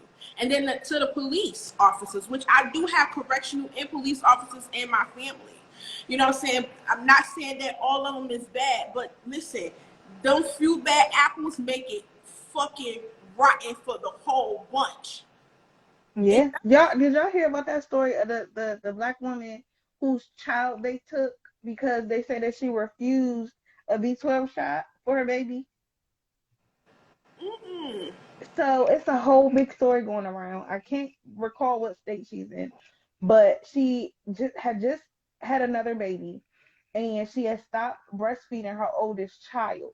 So the baby wouldn't eat other food because he wanted to breastfeed. So in the transition from her, weaning him and giving him solid food, he began to get dehydrated because he didn't want anything else. So she took him to the hospital to get her some fluids, Mm-hmm. and they ended up saying that she refused a B12 shot for her child, but she didn't. She had everything on camera. They sent CPS to take her child, and to this day, this has been months ago. Child, Oh no. Oh. yeah, and she Not had that just the had a screen newborn. just blinked when you said that. You see how the devil tried to interrupt you? I said, Oh She I, had wow. her newborn, and they came and took the newborn from her too because they felt like she was an unfit mom. And the fact that they can do this to our people and it be called medical kidnapping, and she's been fighting to try to get her kids. Oh yeah, somebody said she was a contestant on American Idol. These things oh, are happening. Oh yeah, yeah, yeah. I do know what you're saying. I did see that video. That video broke my heart. I did see it. Wow, I remember. And A these things B12, are a happening. vitamin? Hmm. But they never denied it. They have it on the recording that they didn't deny it. But these things are happening because they look at us and our people as less than. And because You know, if we get aggressive and if we fight back, then they have more of a reason to take our children. I kind of beg to differ. Let me tell you this why. We are more than a threat to them. This is why they copy everything that we do. That's why they steal everything that we do. This is why everything that we do, they copy it or they take it. You know what I'm saying? Because we're more of a threat. That's why when we really come, if we really was to come together, Oh, come on. we are a bigger force. Didn't they? It's way more of us. Did they know?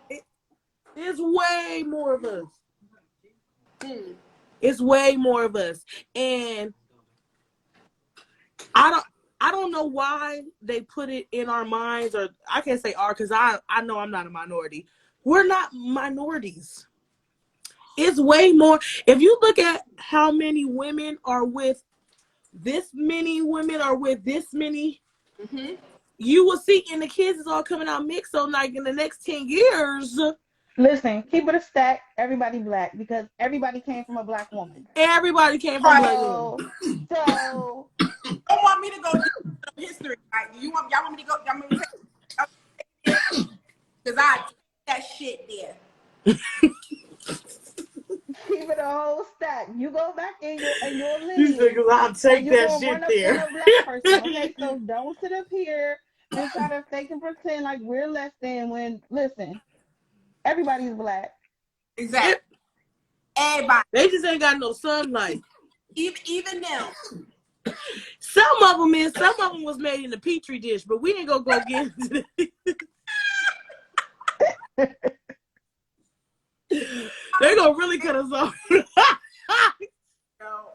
I'm dead. But the thing is, like, I just don't understand. And I was watching a video on when I was going through my Facebook threads, and I stopped. Listen, one thing about me being a mother of a black son, even if you're a mother of a daughter, because they don't give a fuck if you male or female nowadays. I videos and I stopped telling my friends, co-workers, and my associates and family members stop sending me stuff because it hurts me and it puts me in a mindset where I close out the world because it's like y'all understand what y'all do to me when y'all do that. So I don't even watch those things. So what I did watch this video earlier today, due to the fact the police officer had pulled over this lady. Due to the fact they first of all, she said they never went in front of her car. They basically was riding behind her and then end up trailing and riding on the side of her, and then waited till she come back around them to pull her over. And they stopped her due to the fact there was no front license plate. And she kept telling them, check the front of my vehicle because there is a license plate in front of the car. Then she kept saying, on top of that, she was saying that she basically letting them know, like, I know my laws, I know my rights, and she was just spitting that shit out. I'm like, yes.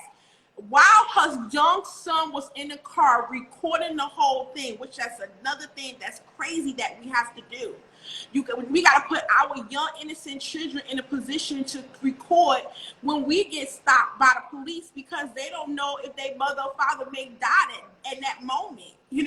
So her son is recorded on both phones from two different angles, the left and the right, because there's two different officers on each side of the vehicle. So basically, long story short, she was basically saying, come to find out, when they called more backup, I'm like, why y'all calling even more backup for what? So he said because she was irate, aggressive, and angry, and all. They use these words to be able to make a reason to shoot us anyway. So come to find out, when all his partner or his co-worker came on the scene, he didn't look in the front. He called him from the side because he stood there on the whole side trying to be arrogant and shit. And he said, come here. He was like, she do have a front license plate. Come to find out, he kept apologizing about 15 times, but his co-worker was saying, well, you won. And how does it feel for you to win, for you to be right? You know what I'm saying? He was like, I could just, would you just take that? Because he already apologized to you already 15 times now. Then he gonna sit there and say that. He was like, well, if this is how you act when you're right and you won, I can just imagine how you'll act if you lose. And I'm like, damn. So then he basically just felt like she should just be grateful that she not getting a ticket. She was right. But she was trying to tell them this could have went all wrong. Do y'all realize that? Not only that, you guys put on gloves, was in the mentality, mind frame to about to pull this woman out of her car. And I know they was, because the guy was putting on latex gloves and she was asking, why you putting gloves on? Then the other partner literally had his hand on the gun. Like I said, I have family members who's cops. You don't have to put your hand on your gun if there's no fucking reason to put your hand on your weapon. You do that to intimidate. So, but long story short is the fact that shit could have went all the way left. And that little boy could have literally sat there and watched his mom get shot and died. Like, that right there just blows my mind. And this is why I now just have a driver. Because everybody keeps telling me, get a car, drive, you good. No, I'm good. I'm not doing that. Sorry. That right there scares me. That scares me. Right. And then they're going to be mad at the little boy when he grow up to be, now he a militia. And he done strong, you know what I'm saying? Like, he done seen, if so, he done seen his mama get shot and killed. Now he done grew up. We see the movies. These movies is not fake.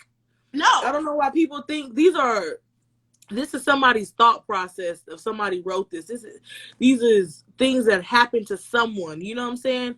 Like, and it could have happened that something happened to this little boy mom and he grow up hating police. So now he just finding a way his whole life to knock off police officers. Exactly.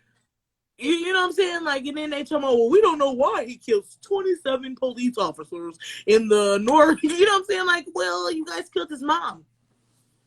He, exactly. in front of him. That he was never able to get that image out his damn head. Never.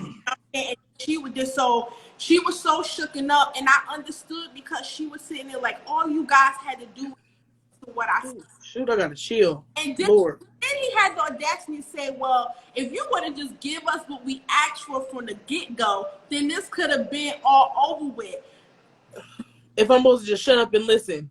Exactly, and pretend like I'm the stupid black nigga, like I don't know my rights, and and like you got control. Yeah, I don't know if they tired, but hopefully they tired of being niggas. Listen, that's up to them. That's up to the individual nigga. If they right. Is y'all tired of being slaves or what? That should be is you tired of being slaves waiting in the water? But is you, because it really, it's like, it's mind-blowing how even crabs in a barrel, how our minds are subject to be when we coming against each other. You know what I'm saying? Like, or like, ooh, her boyfriend give her everything. You know what? I'm gonna just go over there and I'm gonna try to get at her. You know, it's really people that really just try to sabotage because they don't got what you. It's really crazy, and it be our own people. Our own people in our own community, which I would think that we. I'm hungry, y'all. Girl, mute your phone. Oh. Yo, I swear, my sis is like, she off. She's smart as hell, but she off. But my thing is, I just don't understand how black people in our own community can hate on one another when we know what we've been through. We know what we and sit there and we enslaved, what the beating abuse that we end up basically had upon us. So when you see a black person win, just fucking congratulate them. That's all you gotta do. First of all, I feel like when I don't gotta know you. If I see one of my black brothers and sisters win, that makes me feel good. That's like a one up on me, because I'm like, yes, another one made it. Like, so why everybody can't feel that way? Where does competition and jealousy come from? And this whole envy, like, it doesn't make any freaking sense. When you should see somebody in your that's the same color as you, black or brown, sit there and win. That's all you should do is just celebrate, because that lets you know, like, okay, now I got another extra example to mimic off of, because I know if they did it, I could do it. You know, because they letting me know that it's possible, and just congratulate and just feel like, yeah, that's another chip in your book because one of your own made it. But no, people want to go ahead. Women want to sit there and have this competition against each other. I ain't competition with nobody, because all you sisters gotta ask me is how the fuck I look this good, and I tell you. That's it. Because the issue is that we feel like, sorry, my kids, they feel like if somebody else is getting it, then it's taken away from what's for them. But at the end of the day, what's for you is going to be for you, regardless of what's going on. Yeah. Regardless of what somebody else gets or does not get. Like, that's not taken away or adding to you. Like, what's for you is going to be for you regardless. That's But another. going back to the bullet point, like, we don't trust white people because they've given us every reason not to. Period. That is so. I actually, you guys, was married to a white man. And I know. I was And you know why I'm laughing. I could never. I was married to a white man, and the benefits was good. And even though he was not racist per se, right? His mother was racist. And um unconsciously, because his mama raised him, his mother and his father, unconsciously he will say little things that his mom would say, and I'm like, do you know that your woman is black? I was You can't say stuff like that. Your woman's black. I'm like, do you realize that? Like, do you realize that if you have kids, your kids are gonna be black? They come from a black woman. Like, do you realize that? Does your mother realize that? And when I went to go really see her in the flesh, I told her that his daddy must have cheated with a black woman because she despised black people, but all her grandkids is black. It's like God cursed her. Like, you know what? The one thing you hate the most, I'm gonna bless you with a whole bunch of them. Hey, babies. So like, I went through with him not really knowing that he was being even racist towards me. You know what I'm saying? Like, even the comments he would say or things like that. Like he'd be like, dang, we don't always have to have greens. I'm like, I'm not even cooking greens. Like, you know what I'm saying? It'd be certain things like that. Like, yeah. And I'm like, I'm not even, it's a green vegetable, but we ain't eating greens. Like, like in certain things like that, I had to, Check his ass on. yeah, like, why you gotta be so, he would say stuff like, I mean, you don't have to be that loud. Oh, wow. You know what I'm saying? Or like, he asked me one time would I ever bleach my skin, and I ain't gonna lie, I beat him up. And this was a military man. We got in a fight to where I was not playing. I said, you about to be dark today. I got a Sharpie. I got a Sharpie and tried to go to work, and like we fought. I can laugh about it now, but I was like, I have not ever. I'm from San Diego. Like, everybody's everywhere. It's all different types of people, different colors. I come from a very, very, very mixed family. You know what I'm saying? So like, it's like whatever. And I didn't really have to deal with racism. You know what I'm saying? Or anything like that. So as I got older and dealing with him, I'm like, I had to ask my friend, like, is this like a racist comment? And I couldn't take it no more. After meeting his mama and noticing where it came from, and he said that, like, would you ever bleach your skin? I couldn't even take it. Like, I literally tried to make him black, like the color black with a marker. Like, I was not playing. And for the best, we are not together, have not been together for a long time. But he realizes that, like, he realized after that he was actually racist. You know what I'm saying? Like, he was like, damn, I never thought that I was actually racist. But I was like, you was raised by a racist mother. Exactly. You are not even knowing that you're racist. You know what I'm saying? Because of the comments and the way that you think about your own woman that you married. Like, that is crazy. I said, and what if we have kids? I will kill your mama if she But listen, I'll take him out in the back of the woods. Like, that's just it. It sparked a lot in my brain, and I was like, and I was young. I married at 19, so like, Cause now, look, now you and I end up having kids. Now you definitely gonna want to like really physically hurt him because now he's saying some bullshit to your children. You know what I'm saying? But I'm glad, girl, he would have been skint. I'm glad you got out of that shit. And this is the thing right here. I love my brothers. I'm sorry, like I love my brothers. There's no other like a black, no other like a black man. Even though someone could be like, but there's no other. But listen, I get the other races that come after me, but I just can't see myself with them. You know what I'm saying? It's nice and fine and dandy that you want this little nice chocolate thickness, but I just can't see because it's like I feel like we won't be able to relate on anything. We gonna have those. I feel like I'm gonna have to explain every fucking thing to him. You know what I'm saying? I just can't. I don't want that. You good, sis? You really good? Cause me, I ain't got the patience.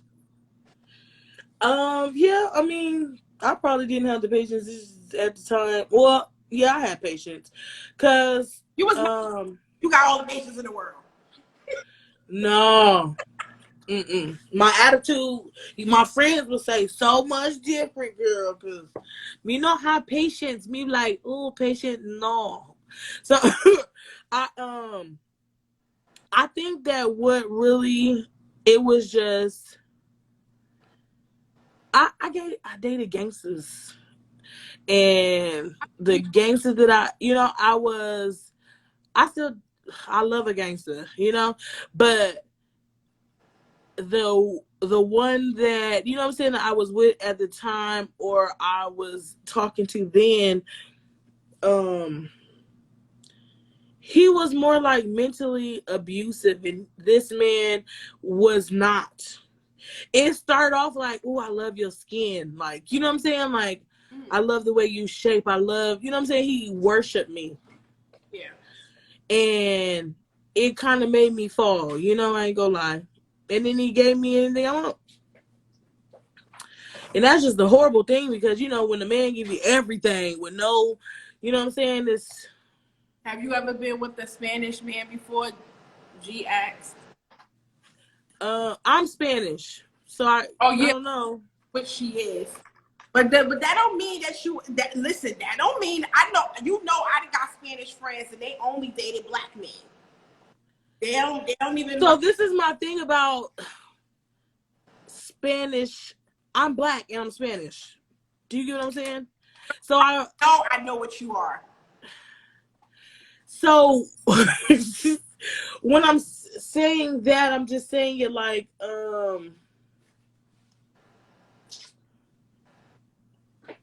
I don't know how to explain it. It's the same. Like, Because it come from the same motherfucking boat. yeah, I'm like, I don't know how to explain it. Like, You don't really have to because if anybody know, if they know the history of the DNA and the dynamics of it, the makeup of it, then they should understand. But me, I dated one Spanish guy back in high school, and not a Spaniard, if that makes sense. back in high school I did, but that was a very situation. It wasn't a situ, it was a sit.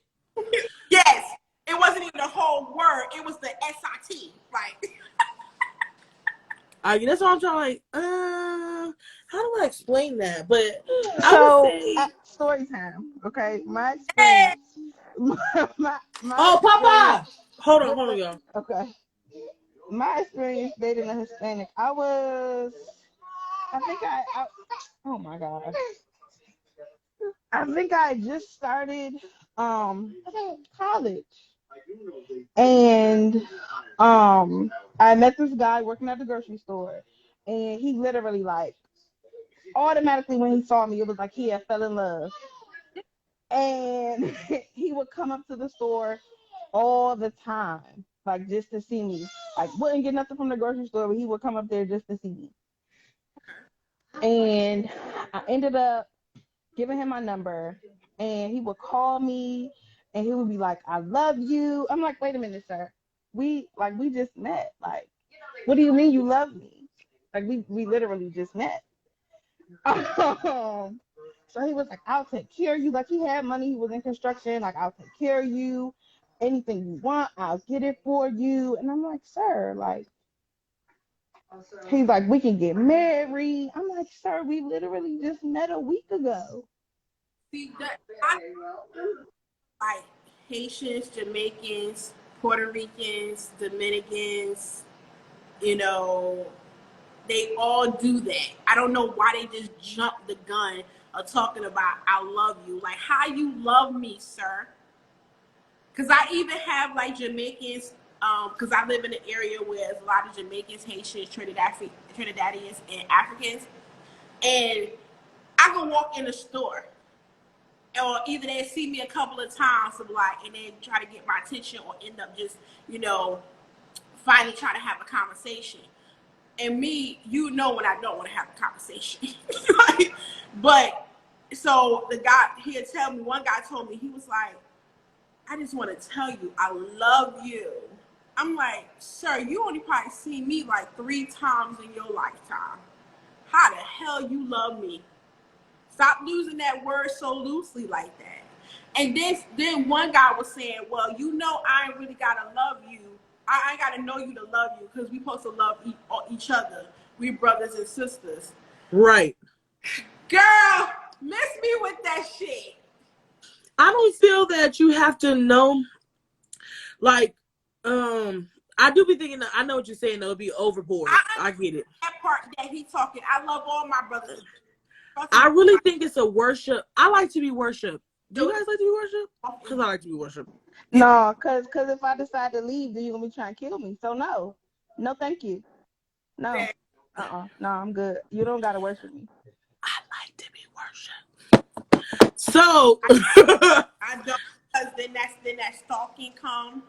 That whole possession of like, I want you near me, don't go, where you going, don't leave. Like, no. And me, I'm the type of person in a relationship and out of a relationship, I believe in 100% individuality.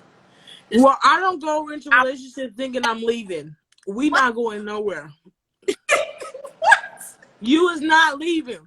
Crazy as hell. I be telling him, I want to breathe your breath. Yeah, G said maybe he just loves the idea. Maybe he does. I don't know. Yeah, I don't know why the comments is not coming up. You probably have to go out and come back in. But I don't want nobody to either. I don't want. Yeah, I like to be. You don't like your body worshiping during sex? Like, that is just awesome. Wait, sis. That's a whole different story. Okay, are we talking about worshiping, meaning that outside of the bedroom, and then like I'm just cooking and he's worshiping me like type that? Or are you talking about, oh yeah, if we having sex, you worship every inch of me? Right. So I like that. Not to say just in sex, but I like to know that, especially right now. You see, I'm hungry. With different word. Right. Maybe that's what no, it's worship. Me like this, like, oh no. Like this guy, because y'all know I'm a player, but I got a situation thing or something. But it's this guy who, like, every day he just tells me. I actually have a couple of people, fans that do this, but I do understand what do you mean by worship? Get on your knees and pray. No, I'm joking. No, I'm joking. Hey, love. Wait, is you talking about to get on the knees to pray, or get on the knees to pray to something else? How you take it? No, no. So, like, when I say worship, I mean,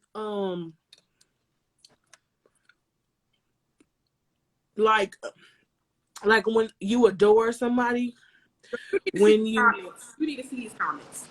I can't see his comments. Go out and come back, and you got listen, because this shit is okay. Because I know what I'm about to say to this. I'm gonna exit out and come back in, girl. Because them damn comments is not for me, girl. That shit is not for me, girl. And you need to get all the lash, because that's not for me. That's not for me. That's for your ass. respond to the fam. The PTWTT fam want to know. You can see it. Yeah, no, I don't need reassurance. I only see the so you need a lot of reassurance. No, it's not reassurance. I know who I am. I know I'm beautiful. I just think that I like the fact that when men adore me and such, especially when in a world where everybody is trying to be copy and everybody's trying to be cookie cutter, I don't look like the rest. So when a man can tell me, like today for instance, I look crazy. I don't know. I'm about to show y'all what I look like, even though I've been losing weight too. But I look bummy. I got on this with some stupid socks. You know what I'm saying? Like I'm in my work mode. I was at the shop all day. You know what I'm saying? So I look crazy. But I went to the store. Okay, and this guy, he just come up to me. I'm looking for a 7-Up because I just need a 7-Up fix. And I'm like, damn, ain't no 7-Up. He was like, I'm getting what you getting. So I'm looking like, well, I want 7-Up. Ain't no 7-Up. You know, my spoiled side came in. So I was like, I'm going to get this. And he was like, okay, I'm going to get this. I don't know this man. All right.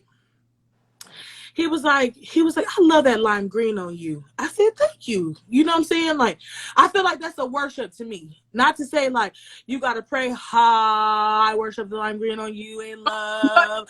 Like, I'm not. Oh, how about it's a compliment, sis? It's a compliment. You can say it how you want to say it. I say it how I want to say it. So basically, for them to speak your love language, not to love you the way that they want to love you, but for them to love you the way that you want to be loved. Correct. Exactly. Okay. Okay. So, he, okay, not knowing me, we got in line. He let me go first, and then he paid for my stuff. Oh, that's so sweet. So I was like, oh, okay. Of course, he asked for my number afterwards, but Of he was course just. it was. Nice. So he was just like, he was like, I don't really do skulls, but I like your thighs and those skulls. And I was like, thank you, but you're getting a little bit too personal. So he was like, yeah, he was like, really? I was like, no, I'm just playing. Like, I'm not a shy person. So I'll play flirt, I'll play whatever. But I get what you were saying. I'm going to halt you if I feel it's disrespectful. But I like that part of it. You know what I'm saying? I like that game of, you know what I'm saying? Like, oh, I like you. I'm going to just throw something out there real quick. I like that game. So it's not that I need reassurance. I just like when a man, I think all women like this. It's just that I worded mine differently because I feel like I'm a god. That's a whole nother subject. I know y'all know we people of the sun. That's so we should know who our powers are and what our powers are. And just like a man, like when you say in the bedroom or whatever, whatnot, you know what I'm saying? I like to Reassure him. Why is it reassurance though? Because don't say worship. Worship just sounds like it takes it to a whole different dimension that a lot of people get like, you know what I'm saying? So remember we said we making people, you gonna be uncomfortable. Remember? You gonna be uncomfortable. absolutely, but at the same time. That's just because people are used to using the word worship into religion, or they're using the word worship when they're talking about God. If I feel like I'm a goddess, right? You a goddess, right? And a man is loving on you. He is, you know what I'm saying? Like you submit to him. You guys are worshiping each other. It's just a different form of it. It's not the same. If you look up the word, we're going to go to definitions. Here she go. Right. You know what I'm saying? Like, I'm just saying, like when you go to, y'all think I'll a feeling or expressions of reverence and adoration of a deity or a person. It says this. This is the Webster or internet. Worshipped, showing reverence, showing adoration, treating something or someone in reverence or adoration. appropriation. So it's not that it's just that you could do it when you are, you know what I'm saying? Like, yeah. I get you. I understand you. I really do. Because whatever words I use in my bedroom with my dude, that's the words I'm going. Because me, I'm not a woman that's afraid of being submissive. I'm not right. afraid of me worshiping him and whatever you want to call it at the time that I'm going to say I'm worshiping him in his motherfucking dick right now. I'm not afraid to use that word. However, I know that some people will look at it in the form as like, maybe you should use another word. Like, Maybe they should up their vocabulary, or maybe they should go back and reevaluate or reassure themselves on who they really are. I know who I am. Oh my God, I can't. Okay. She know who she is, y'all. Right. And I know I'm a goddess. Like, I know that. I know. Absolutely. She said it kind of sounds like reassurance. It kind of sounds like reassurance. I think reassurance is mama say, mama say, mama. I really feel like the word reassurance come from y'all vocabulary is not big enough. You know what's on my heart real quick while we on this topic? I just want to know, right? Because I know a lot of people have a hard time, especially women, with the word submissive. And at the same time, why is it, and also I had a conversation with some king, none of y'all business. But we was having this conversation and it just it's crazy how the difference of the age range of us being in our 30s compared to women in their 50s, and how they so scared to submit or to be a freak in bed. Like how they like they it's like you in the room. Why you scared to give your man what you need to give your man? Why you holding back? Why you shy? And it's not all of them though. No, all of them, they were taught. Majority of them are. Not all They of them. were taught that sex is dirty or it's bad or to not have sex because, you know, for XYZ reasons. Like they were not educated or taught about sex. And that's the problem. They don't know. So for them to go be in a situation or be in a relationship, they don't know any better. Because we're not talking about it. We're not having a conversation. Right. Learning our own bodies to know what we like, what we don't like, to learn what our spouse or significant other likes and doesn't like. So it goes with exploring and being comfortable too. I don't think I insulted anybody, but we are having an uncomfortable conversation, and what I feel could be uncomfortable to you and could be uncomfortable to somebody else is not uncomfortable to me. So I don't think I insulted anyone. No. At all. She said you should be able to have a convo without insulting, but I didn't insult one. If you feel I insulted you, then I apologize, but I didn't insult anyone. That's just my preference on what I like and the words that I use. But like what you were saying, I think that we should be I think we should be more free with it, like you said, like And that's why a lot of women are out here having unpleasurable sex. Right. They just ain't. It's some women that ain't never anything. Just girl, it's some women that ain't never came, girl. Ain't never got no head, girl. I'm like communicating. They not telling them to do what they like. But he's sitting and getting all his shit and his rocks off. So it's like, I'm not going, first of all, me, when I first started having sex, if I was outspoken and communicating about it, I'm damn sure going to be communicating outspoken about it at 56 and 65 years old. When I first started having sex. Shit, sorry. My thing is, there's no way that some older women out here should be sitting there being scared thinking sex is dirty. Like what? Like you even said, sis, like what? Nah, that's crazy. That's crazy. Yeah, it's like you said, it was, you know, from when we was talking about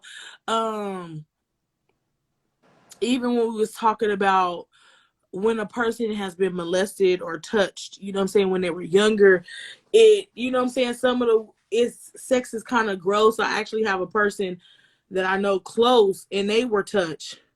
And for sure, like they thought they didn't even like men.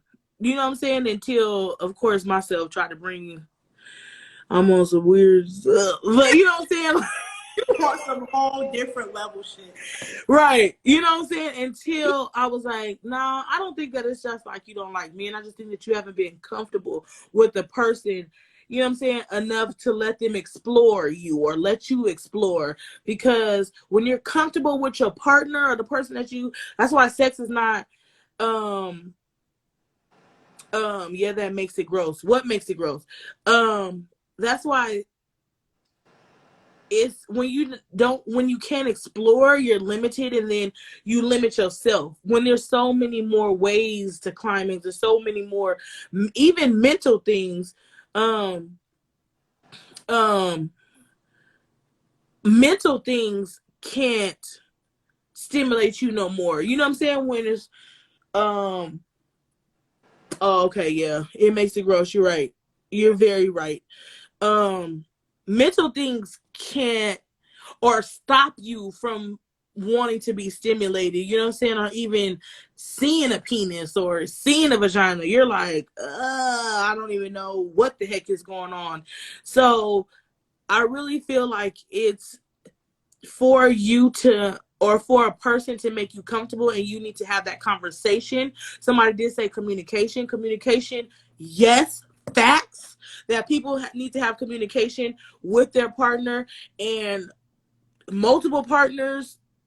Having multiple partners, I feel like, is another way of you torture yourself, especially as a woman, when you just promiscuous and you just all over the place and you just giving up your body. My body is my temple. Remember I told you I feel like I'm a goddess. Like, so not feel, I know I'm a goddess. So I know that my body is sacred. Like, you know what I'm saying? Like, I know that I don't want a lot of people sharing my energy. I don't want, he has to enter inside of my temple. I don't want him to enter inside of my temple and I can't even have a conversation with him. He can't stimulate my mind mentally. So I'm not going to have that conversation. You know what I'm saying? I can't go to the next step. Yeah, that's when family touch you, that shit is just sick and it's sad, because now you feel violated, and when somebody else tries to love on you and touch on you, you take it for violation instead of what that person is trying to help you take you to. You know what I'm saying? It's really crazy how, like, I can't even say just men, but women too. Because I know a man that has been touched on, Yeah. and it makes them a certain type of way. You know what I'm saying? Like, they dog females out afterwards, or can't keep a relationship, or that, you know what I'm saying? Like, it's just a lot of stuff that happens to men as well. And sex is a wonderful thing if you have communication and trust with the person. We as women, we have to be entered. So it is more likely for us to be, what is the word I'm looking for? It's more likely for us to have that, like, shamefulness, because it's literally like, you know what I'm saying? Like, it's literally like he took something away from me that I didn't want to give. You know what I'm saying? And like, for a man, usually it's like the other way around. You know what I'm saying? It's just sick. Like, I don't even know how to say another word to even. It's no other word to end up saying it. You know, It's just sick. I always But call a thing a thing. Like, we're not going to sugarcoat it. We're not going to dilute it with water. We're going to call the thing what a thing what it is. But also, I feel like women, you would know yourself even more if you explore your own body. Because I know that is a lot of women are very adamant and scared to even touch on themselves and measure themselves. Because I feel like when you do that, you educating your own self on the touches of how you will want the next person or the person you want to be with to touch you, how you like it hard, if you like it soft, you like it in between. If you explore your own body, you will know where your own signs of when you will come more, or that feeling where you'll get more pleasure. You know what I'm saying? So it's not a wrong thing to do. It's actually an educational thing for you to do to explore your body, because the more you know yourself, the more you could be able to communicate to someone else on what it is that you want, how you like it, what it is that you feel, how you feel, or how you want to be felt. You know, so I always been very like, I come from a family that's very open about communication. Right. Sex is one of the communicative things that we do talk about. You know, we're not shameful about it. We're not embarrassed about it. We talk about it because at the end of the day, your family is your educational, you know, your teacher, Right. people you want to learn from, and who you would trust to get the information and advice from, not from some Hill, Bill, Dick, and George from off the street corner or out. Right. You know, so that's basically what I end up saying. Like, women just need to explore their body more and stop making sex seem so dirty. Even if you've been through a situation, which I do truly apologize for any man or woman who actually ever been through a sexual assault, abuse, or whatever the case may be. I definitely sincerely apologize and hate that shit happened to you. And just the fact that I just want women to be more open and stand in their power of sexuality and not make it so shameful, or don't allow other people to make it seem like it's a shameful thing either. Like, Right. no, it's not. Like, why? Like, stand in your power and be able to, you want to fuck. You want to have sex. You want to do it. Yeah. Even you, that's funny that you say that, because it be post and people be like, why did you post that? Like, because I have a man and I like to suck his dick. I don't know what to tell y'all. Like, I posted that because he watches my pages as well. And you know what I'm saying? My fans might think it's a fantasy that I'm saying that, but it's to a person, you know what I'm saying? But I'm that open, like, and I want like, I can have a conversation. I won't tell y'all, like, tell people like the ins and outs, but like, you know, like, I do like to have that conversation because there's something that I want to learn. Like, I might not know how to do the throat thing and something, but you know how to do the throat thing, and you sitting there teaching me how to do the throat thing. You know what I'm saying? Or you know how to do. I just feel like if we can be more comfortable with it. And the crazy part is, a lot of people be fucking. Okay. People be fucking women. Man, for sure know women who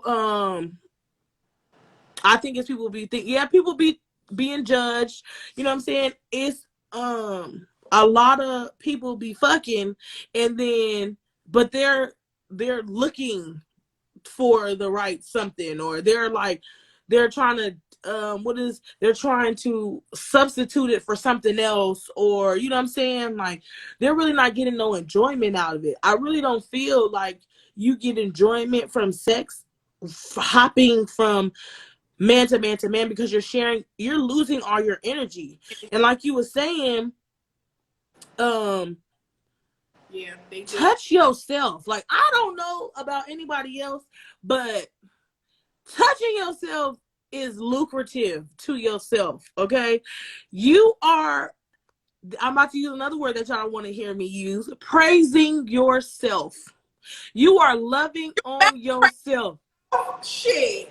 Huh? You better praise yourself. Do you get what I'm saying? Like, exactly. She said, I just let mine out. Like, it's just touch on yourself. Like, you know, like, I don't know how to even say it no other way, but like, when you having sex, it's an energy anyways.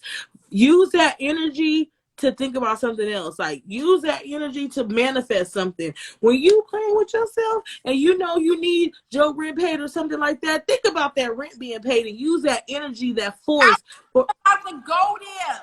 People don't understand. When a woman comes, the power, the vibration, the energy. Let me tell y'all this trick, because y'all want to know why that your girl doing so good as she doing, right? When you're coming, in the same time that you're coming, say out loud or in your head, maybe you probably got kids, you don't want them here, you got the door closed, but say it to yourself or either out loud what it is that you manifest and that you want. I'm telling you, that shit will come true in that. Yes, that's one of the highest point of energy levels that you will inhabit is when you're climaxing. He says, wait, does that only go for no, this goes for women and men. No, when you is in, especially when it's real good to you. Now, this is the trigger. When you and your partner are having passionate and it's so much energy and it's just so crazy, you need, she said, you need to, in the middle of that, or when you both are climaxing, because most of the time when y'all are exchanging energy and it's y'all do it together. You know what I'm saying? Like, if he a good man, he gonna want to come with you. You know what I'm saying? Like, this last time we gonna come together because he done made you come 17 times. Now it's time for him to, you know what I'm saying? It's like, okay, let me go, baby. I'm gonna come with you. Come. You know what I'm saying? And that energy of y'all doing it together is even more powerful. It is even more stronger, and the bond gets stronger. Like I ain't gonna tell the other secret. That's a secret. Right. It's the most secrets though. It's the most. I ain't telling that because men gonna be like, damn, now I know. Like, nah, y'all not getting that one. Oh, Jesus. It's so many things that women do during sex that y'all don't even know about. Facts. Y'all don't even know what we doing. But I think I think that it only works if you are with the right person, because you can't share your sexual energy with everybody. But that's just what I think. That's what she was saying. You can't. She said even if you are having sex, just let it be one main partner. Even if you're not in a relationship, at least you had that one sexuation shit with that person, and you're just going to him just to lay it on you, him, and he laying it on you. But right. From doormat to doormat, doorstep to doorstep to men. Don't be frivolous with your pussy. Thank you. Please don't be frivolous with your pussy, because it's like, I don't even know how people be like, oh, I don't eat what's the I don't eat pizza because of calories, but you suck 10 dicks this week. I don't be getting that. How are you a vegetarian but you be having sex with 13 different niggas in a month? Like, your body count is more than how many times like, I just don't understand it. You can't tell me that you're vegan. But you put a whole dick in your mouth. No, but you, not to say you just put one dick, you put 4, 5 dicks. I done heard about you sleeping with 4, 5 different niggas, and I'm like, damn, and I'm not judging you, but I'm like, please don't tell me about your health at this point when you're sharing your body with the community. Your community, and that's the next thing. We always like community niggas, community men. No, these bitches is for community too. Community pussy. Correct. Undesirable. Frivolous equals undesirable. Correct.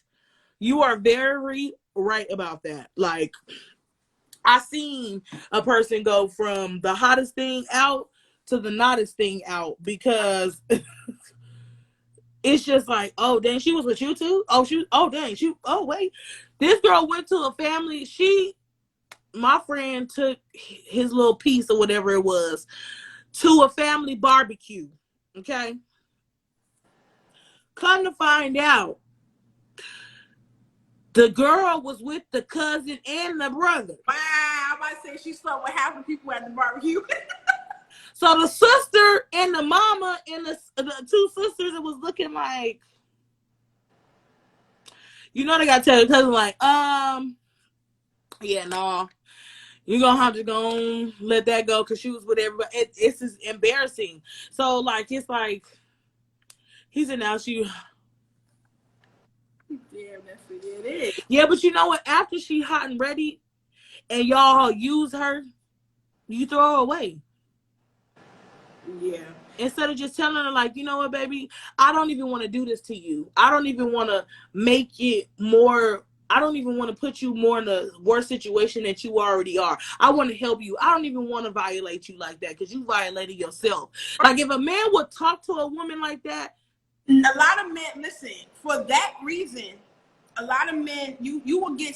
She just wants to keep it in the family. I'm done You, with you, okay? you will get a few men that will maybe talk to the woman like that and let her know and be honest. But you will get majority a lot of men that's going to just go MIA missing. They're not going to. They're going to be gone after they get what they get. They're going to be gone. They're not going to have that uncomfortable conversation with her. They're just going to be gone. And then she wondering like, what happened, girl? Really? We got it right. I have not. This is a secret. Not about. I know. I have not had a one night stand. Never, ever. Wow. See, but the thing about it is, you just never know somebody's story. Like Kiana was saying earlier that her cousin, sleeps around a lot, but she was touched as a child. Right. And those things, like for me, it manifested as me being promiscuous. And I've had sex with almost 40 men. Um, but it came down to me not feeling worthy or me equating love and sex. It came down to me using sex as a way to escape. And it did take that one man, my husband, who I've been married to for 3 years. He saw me and he knew that I was in pain because of how I was acting. And he treated me as a queen. He loved me unconditionally. He spoke those positive words and positive affirmations into me and made me realize my worth. He was the first person I ever told about what I went through as a child. This fool said. But they say, oh, you can't turn a hoe into a housewife. I've been married for 3 years. I was never, and my mom, she's been married, 35 years. And we both were sexually abused as children and were very promiscuous, had body after body. But when you get to a place where you're loving yourself and you're in a place where your faith is built up and you really desire something different, because I have never ever been faithful in a relationship. I cheated in every single relationship. They will tell you I was never faithful in a relationship. I've been married 3 years and I've never cheated on my husband. Right. But you said something that's valuable. You said he spoke life into you. That's exactly what I was just saying. He took the time out to say, he took the time out to be like, you know what, I love this woman.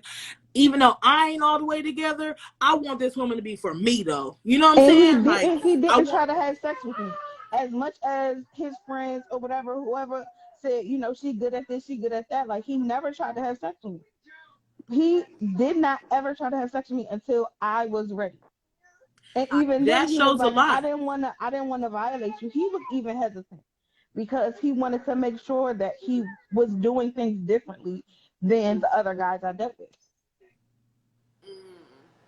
As he was saying, the one I said, I don't think it's for the birds. I just that's not for everybody. Yeah, I'm low key I'm a gangster. Like, don't get me wrong, but I'm really scared about cooties. Okay, so I've been like this my whole life, and strong man. You're right. He was a strong man, and he was learning to heal himself, and he wanted to heal the woman that he wanted to be with forever. So, but I have a thing about cooties, and I don't even really like people touching me or like, if somebody brush against you or something like that. I'm really like with the hand sanitizer on my arm type. I'm that person. Like, I can't even. Herpes is real. Like, you could brush against somebody's outbreak and have it. I'm scared. You know what I'm saying? Like, I was a PI for a long time, so I did not see myself like I didn't lose my virginity when everybody else did. You know what I'm saying? Like, I was a late bloomer, and I was late with having sex. So I wasn't like some girls now know how to ride it, spin it, slap it, flip it. You know what I'm saying? I had to be comfortable with my man to figure out I like to do it like this, or I like it anal, or I like it this. I had to be comfortable. It took me years because I wasn't sexually active like that. You know what I'm saying? And my mind wasn't on that. My mind was like, you know what? I'm about to collect this 5,000 though. I know how much. You know what I'm saying? Like my mind was on the money, so I didn't get into the whole sexual thing until later on. Now The door. I got all types of shit going on. Right now I'm like, you know what I'm saying? But I have a partner that I am comfortable with, and I'm that girlfriend that is like, I don't like to say the word girlfriend because that sounds so kiddish, but I'm the woman with my man, like, you know what I'm saying? Like, I'm like, oh, come here, Daddy. Like, you know what I'm saying? Like, I be out in places, just be like, I be doing, you know what I'm saying? I just like, ooh, I think I could do this today. Like, you know what I'm saying? I've gotten that comfortable, but it's the person. Now, I've met other men and like tried to cheat, you know what I'm saying? Tried to do stuff on the slick. And I've been sitting there looking like, yeah, I know I be typing all this stuff and saying all this stuff, but when you get down to it, I really don't like you like that, bro. Like, you know what I'm saying? Like, it's just not there for me. So for me, it's really like a connection. I do need to have someone who mentally can stimulate me because I'm an analytical person. I'm Aries, so we do like things to penetrate the brain first. So that could be another reason why I wasn't really, you know what I'm saying, out there like, okay, sex does sound good, but counting this money sounds even better for me. You know what I'm saying? Like, and I think that's just what it is. But now, girl, it's really, do you feel like that is leading a man on? Yeah. I ain't going fucked up, but I don't be doing it purposely. Oh, Aries too, Aries Nation. I don't be doing it purposely because, like, I might see him. Don't be doing that. I be seeing him physically. I'm like, oh, he fine. I'm like, you know what I'm saying? Like he said, he fine. I'm like, oh, you know what I'm saying? I want to talk to him. But then he might have rushed into it or said some shit like, oh, your lips look good to be sucking dick. And it'll turn me all the way the fuck off. It didn't turn me to where I don't even want to. I'm like, you probably, or like, ooh, I hate this when niggas be in the inbox like, ooh, I just want to lick your pussy and your booty and all this stuff from top to bottom and round to round. I be like, you're gross, and I don't know how many booty coochie duties and that you've been licking, but I ain't with it. He said, nah, Aries are crazy. You're right. I'm crazy plus crazy and more crazy. A lot of men, you know why? Also, I'm not. Majority of most men, they end up doing it because they probably was successful doing that to another woman, so that they probably did it to many that actually took the bait. So they thinking that every time when they approach a woman like that, she's going to take the bait. Not you can't approach a woman the same. So in regards to that, men, we don't want dick pics. Men, we don't want you looking at booties and unless we know you and we tell you that we want you to do that. Right. Like, the fact that some men just could do it to anybody, that's just, oh my God. Like, yo, but it's just the same when women could just be around sucking a whole bunch of dicks. Like, it's the same. Exactly. Listen, we went over what's like 2 hours and a half. This was a really deep conversation that really needed to be had. Like, seriously. It sounds like we gotta have a part two because we didn't even get to all the bullet points. We did not.